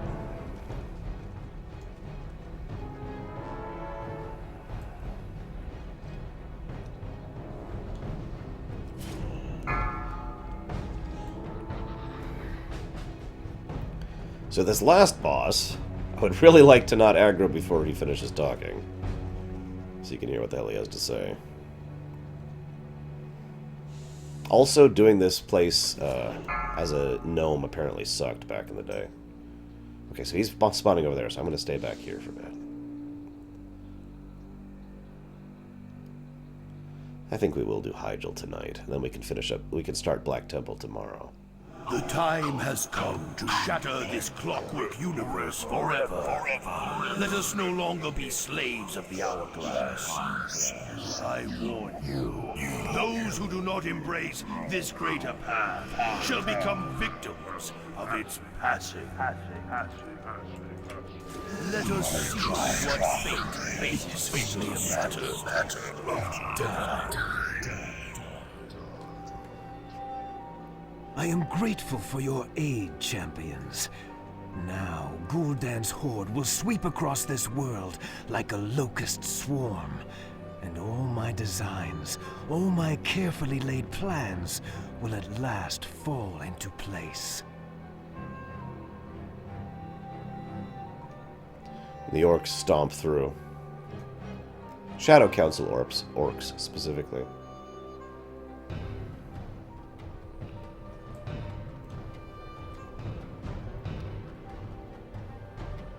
Orcs of the Horde, this portal is the gateway to your new destiny. Azeroth lies before you, ripe for the taking. Gul'dan speaks the truth! We should return at once to tell our brothers of the news. Retreat! Back through the portal! And thus the dark portal is opened. Because we made sure it would be.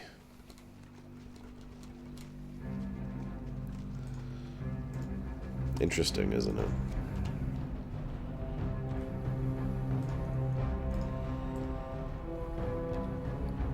One more dungeon for the night. And by dungeon, I of course mean raid.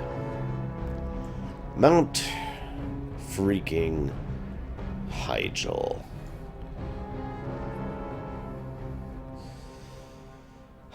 So, to be clear, this place was actually really awesome in Warcraft 3. In fact, it's probably my favorite mission in Warcraft 3. I'd say it's at least tied for my favorite mission in Warcraft 3. The human last mission is up there as well as several of the undead ones. But this one's frickin' amazing regardless. So why is this raid so terrible? Well, there's two big reasons why it's so terrible. First of all, it's nothing. There's no complexity to it in terms of actual fun design. It's literally just sit here, wait for the waves of enemies to come to you, and defeat them. And then move on to the next spot and sit there and wait for the enemies to reach you, and that's it. It's a hold the line mission. It's a hold the line raid. And that can get very dull when that's basically all you're doing. The second problem of this place is, other than one technicality, this place has no lore significance whatsoever. I want to say that again. You saw how much lore significance the previous dungeons had, right? The Infinite Flight is trying to change history, and oh my god, the yeah. Speaking of which, I need to find that to be there. The orcs are trying to. The Infinite Flight is trying to change history, and we need to do everything in our power to stop them. Oh my god, there's tons of story here and tons of lore. There's basically 1% lore in Hyjal, and it's literally the quest I am here on. This quest is the only reason Hyjal exists in lore at all. I'm talking about the raid Hyjal. Otherwise, there's no quests in here, there's no significance, there's no infinite flight, we're not here to change history, we're not here to complete history, and the developers themselves have gone on record of saying, this is a holodeck. That's not the term they used, but that's what they mean. Think of it as a place where time doesn't matter, where we're just going back through it for fun, without any consequence whatsoever. And that's my second problem with Hyjal. Shh, I'm trying to think here. It's literally just, and here's a recreation of Hyjal. Now, before you think I'm just some kind of, oh, everything has to have lore kind of a person, I just want to remind you that this is the only thing in the entire game like this. There is no other dungeon or instance or raid or zone or anything which has literally no lore significance at all. That just basically doesn't happen in canon. Yeah, this is a pure rehash, exactly. It is a lazy rehash, and it's badly designed and garbage. So you see what I'm doing here? I'm actually pushing towards the spawn point to speed it up. Because otherwise this will just be really, really, really boring. And nobody likes really, really, really, really, really boring. Even back doing this in the day, this was not exactly my favorite raid. By any stretch of the imagination. A couple of the fights in here were fun. Asgalore comes to mind immediately. But the rest of this was just... ugh.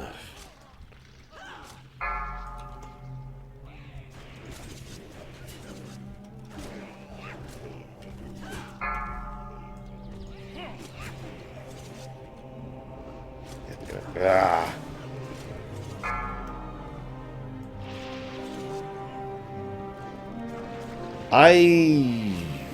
The Legion's final conquest has begun.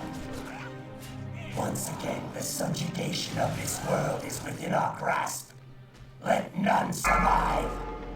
Damn it. I wanted him to finish talking. Okay, I will acquiesce. I didn't even think about time walking, because... You have won this battle, but not... Whoops, whoops. There we go. Got the phylactery. I wasn't thinking about time walking dungeons because I don't consider them as actually existing in lore. Because, I mean, a time walking dungeon is like if I go back and do Magister's Terrace on a level 100. That doesn't actually happen, right? So I wasn't counting it for the same reason I wouldn't count that. However, you are correct. There are actually quests involving in time walking and rewards you can get for it. So there you go. There are two things in this game that have no lore significance at all. Time walking and Mount Hyjal. We must hold strong. Oh, shut up, Proudmoore. There is some cool looking gear in this place. Some very unique pieces in this place, too. You don't find the model of literally anywhere else. Which is nice. So I'll give him that, if nothing else. Part of my Hunter's transmog comes from this place, actually.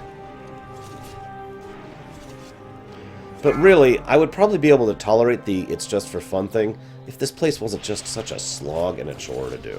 Now, this first section, you might be like, what are you complaining about? This is a joke. Well, okay, yes, I am a level 100, so this is a joke. I want you to imagine what it's like being in the town, watching these things come after you, and meticulously going through wave after wave after wave of trash. Because that's it. That's the raid. trash waves, and the occasional boss. And again, the only real boss I found interesting was actually Asgalor. Archimond himself was only a don't die check. A rare example of a boss, admittedly, but You are defenders of a that's all he doomed did. world. Flee here, and perhaps you will prolong your pathetic lives. The clock is still ticking. Speaking of which, I should see if the Molten Fists drop, I'd like to know about it. Looks like...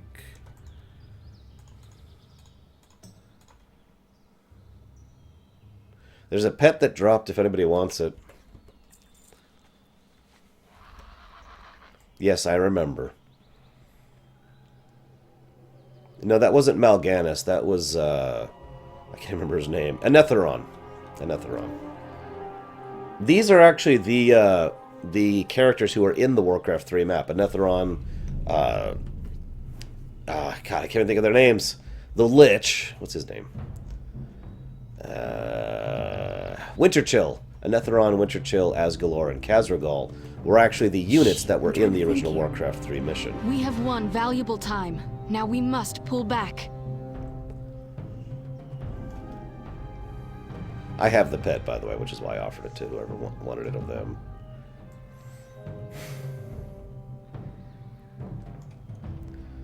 So then we climb up Hyjal.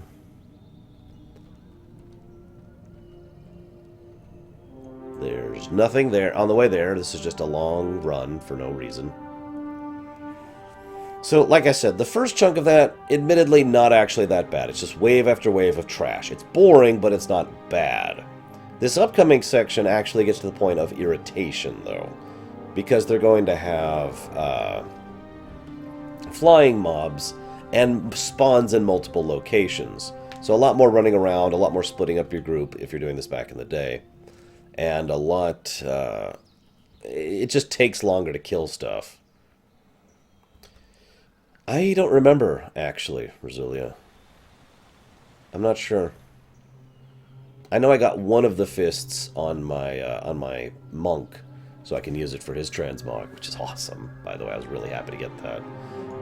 It's a frickin' trash drop, so it's rare as hell to get it to drop at all.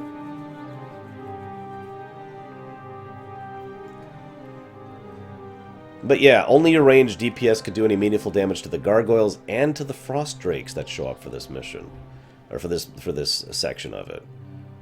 So yeah, oftentimes the delay was in no difficulty. There was nothing hard about it. It was just, yep, about a third of our DPS is focused on the only enemies left because they're up in the air. Like I said, this is not a well-designed raid. Loktar, friend. What is it you wish?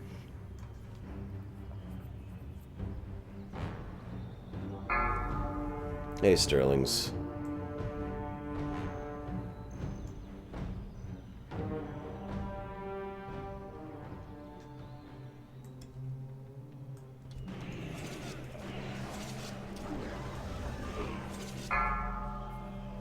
Alright, after that wave, I'm ready for the next one. And here it comes. 4 ghouls. No, seriously, this is when the ranged mobs start showing up. They trickle in, too, just to delay you even further. By the way, fun fact, if you kill an entire spawn, the next one spawns, so you're motivated to kill them quickly. If, however, if you just take too long, after a certain period of time, the next wave will spawn regardless of whether you've killed them all or not. So the main irritant with the flying mobs is the fact that after a while, it's very possible to fall behind, and so have part of your range DPS back there still dealing with the gargoyles or the frost drake, while you're up here dealing with the next wave of ground mobs, you know?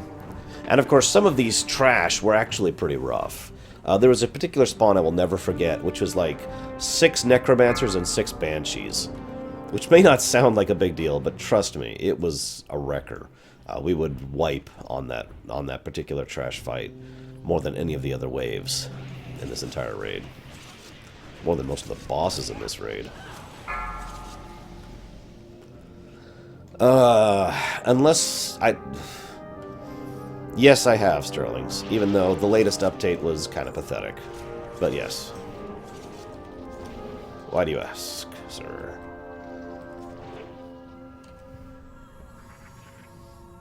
suppose I should be checking for loot here again to see if any trash stuff drops.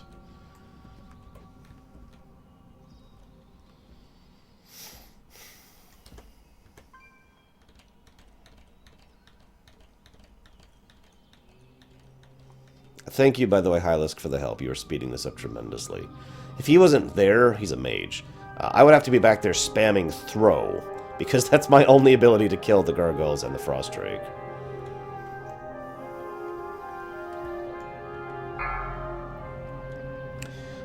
It's junk. I hope that's succinct enough, Sterlings. If you want, I could talk for 5 more hours about it. No, I couldn't. I don't have 5 hours of discussion to stay there. So, this is kind of cool. The frostworm, as you can see, I wanted to be out there for this, actually spawns way over here. And it actually flies over the mountain, so what you're supposed to be doing... Now, I actually meant to for this dungeon, but... and I was going to for this dungeon, but with Hylisk here, I don't actually have to. So that's nice. Anyways, so you're supposed to be back here. So you're supposed to just kind of slowly see the worm... flying over the mountain like that and being all intimidating as hell. And it would be if we could attack it from the ground and weren't ranged. But whatever, I've made my point clear. I will also say that for all of the many, many interesting, unique, and fun boss mechanics they've had in Outland, and they've had several, there really aren't that many here other than Asgalor.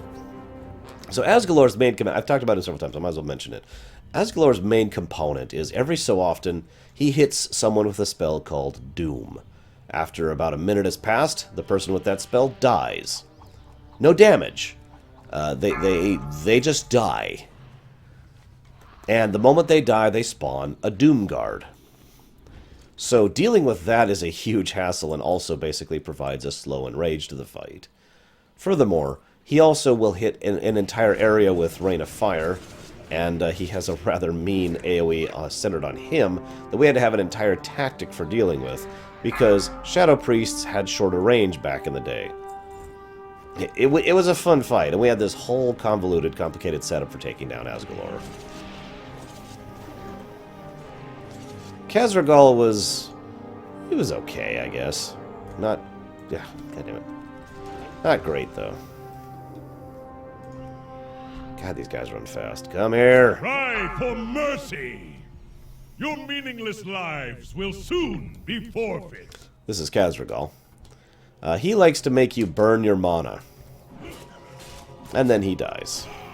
But if you're a certain kind of class, like a hunter, which I was at this point in time, there's a lot of fun stuff you can do with him.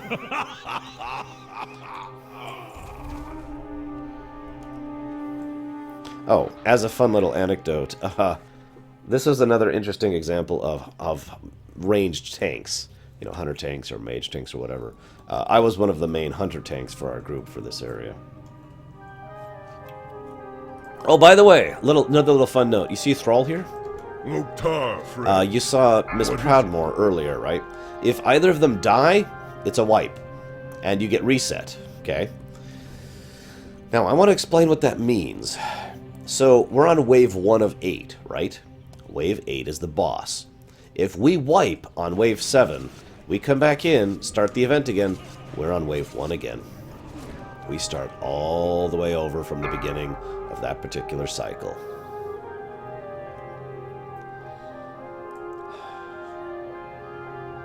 Which is just another reason why this is such an irritating raid. But you want to hear about lore, right? Oh, wait, there isn't any! I will say one thing about this. I'll talk about the Warcraft 3 map for a little bit. So when we actually originally did this, I was under the impression that demons required specific circumstances in order to be killed permanently. That was my old understanding of how things worked. Warlords came along and said, no. Demons can be killed as long as they're in the Nether. And I'm like, okay. The reason I was so upset by that was because I was always under the impression that Archimonde was permanently dead. Because he wasn't just killed by axes or by, you know, weapons or magic or even, you know, powerful magic. He was detonated by all of the wisps and the world tree itself. That's an insane amount of power done just to basically to explode his freaking body. I thought he was permanently dead because the unique and incredibly powerful way he was killed was sufficient enough to permanently kill a creature of his nature. I was wrong. Speaking of which, I know that you can only do so much in an MMO. I get that. But they attempt to kind of make up... basically, they try to recreate the scene in this raid where Arcamond is detonated on the World Tree. It doesn't look anything remotely like it did. You'll see what I mean. I will say for Arcamond, he had one very fun, very interesting mechanic. And that's where he knocks you so far into the air that you will die unless you do something to save yourself. Now, due to the way that it worked, if you slow falled out of it immediately, you would basically be launched out of the fight, and that's just as bad. So you needed to basically time your... So he notches you way into the air, and you have to time when you do your slow fall till you're almost on the ground, and then you just go a short distance away, and then you're fine. I liked that mechanic. Now, you might be like, well, what about the classes that don't have slow fall?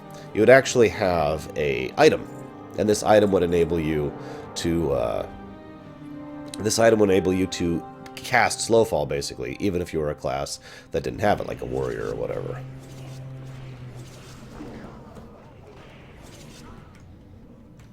Actually, my main is a Forsaken Backsiege.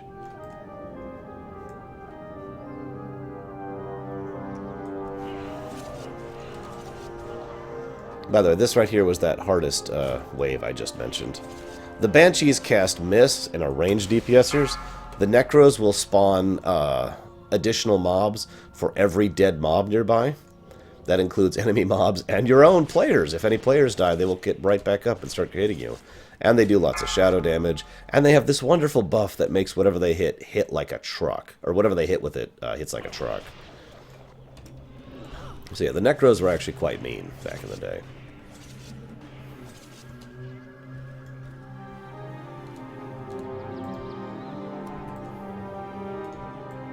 God, those things are fast. Also, those abominations stun you periodically. Abandon all hope. The Legion has returned to finish what was begun so many years ago. This time, there will be no escape. So there's Asgalor. Say goodbye, Asgalor. Your time is almost...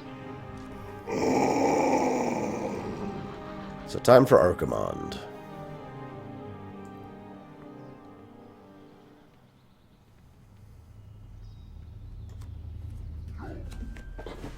Oh, hang on. We gotta talk to Thrall first real quick.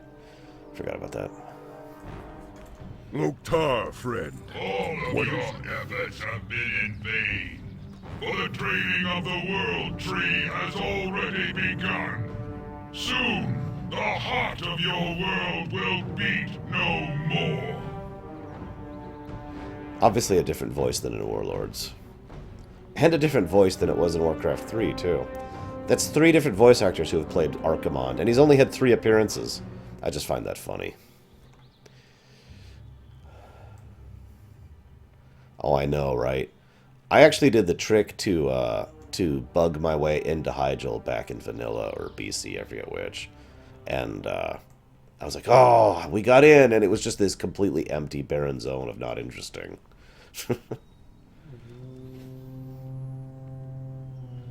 So there's Nordrassil, the World Tree. And there's Arcamond, draining it. Because that's what you do, right? Now this is funny. I don't know if you saw that, but there was an invisible barrier there I had to go around in order to reach him. Because you're not supposed to reach him, you're supposed to go all the way around the edge. Your resistance is insignificant. No! It cannot be! Oh god, he's killing everything! Oh god, he's killing everyone! Oh god, the power. The power he's unleashing. We can't possibly... There is no other landing zone, clearly. Yeah, whoops. I screwed that up. Yeah, there we go. Let's just back up a bit here.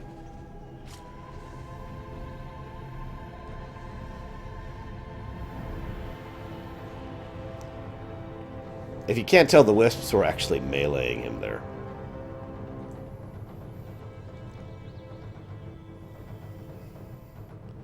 And then Archimonde dies. And he dropped Cataclysm's Edge. Too bad none of us can use that.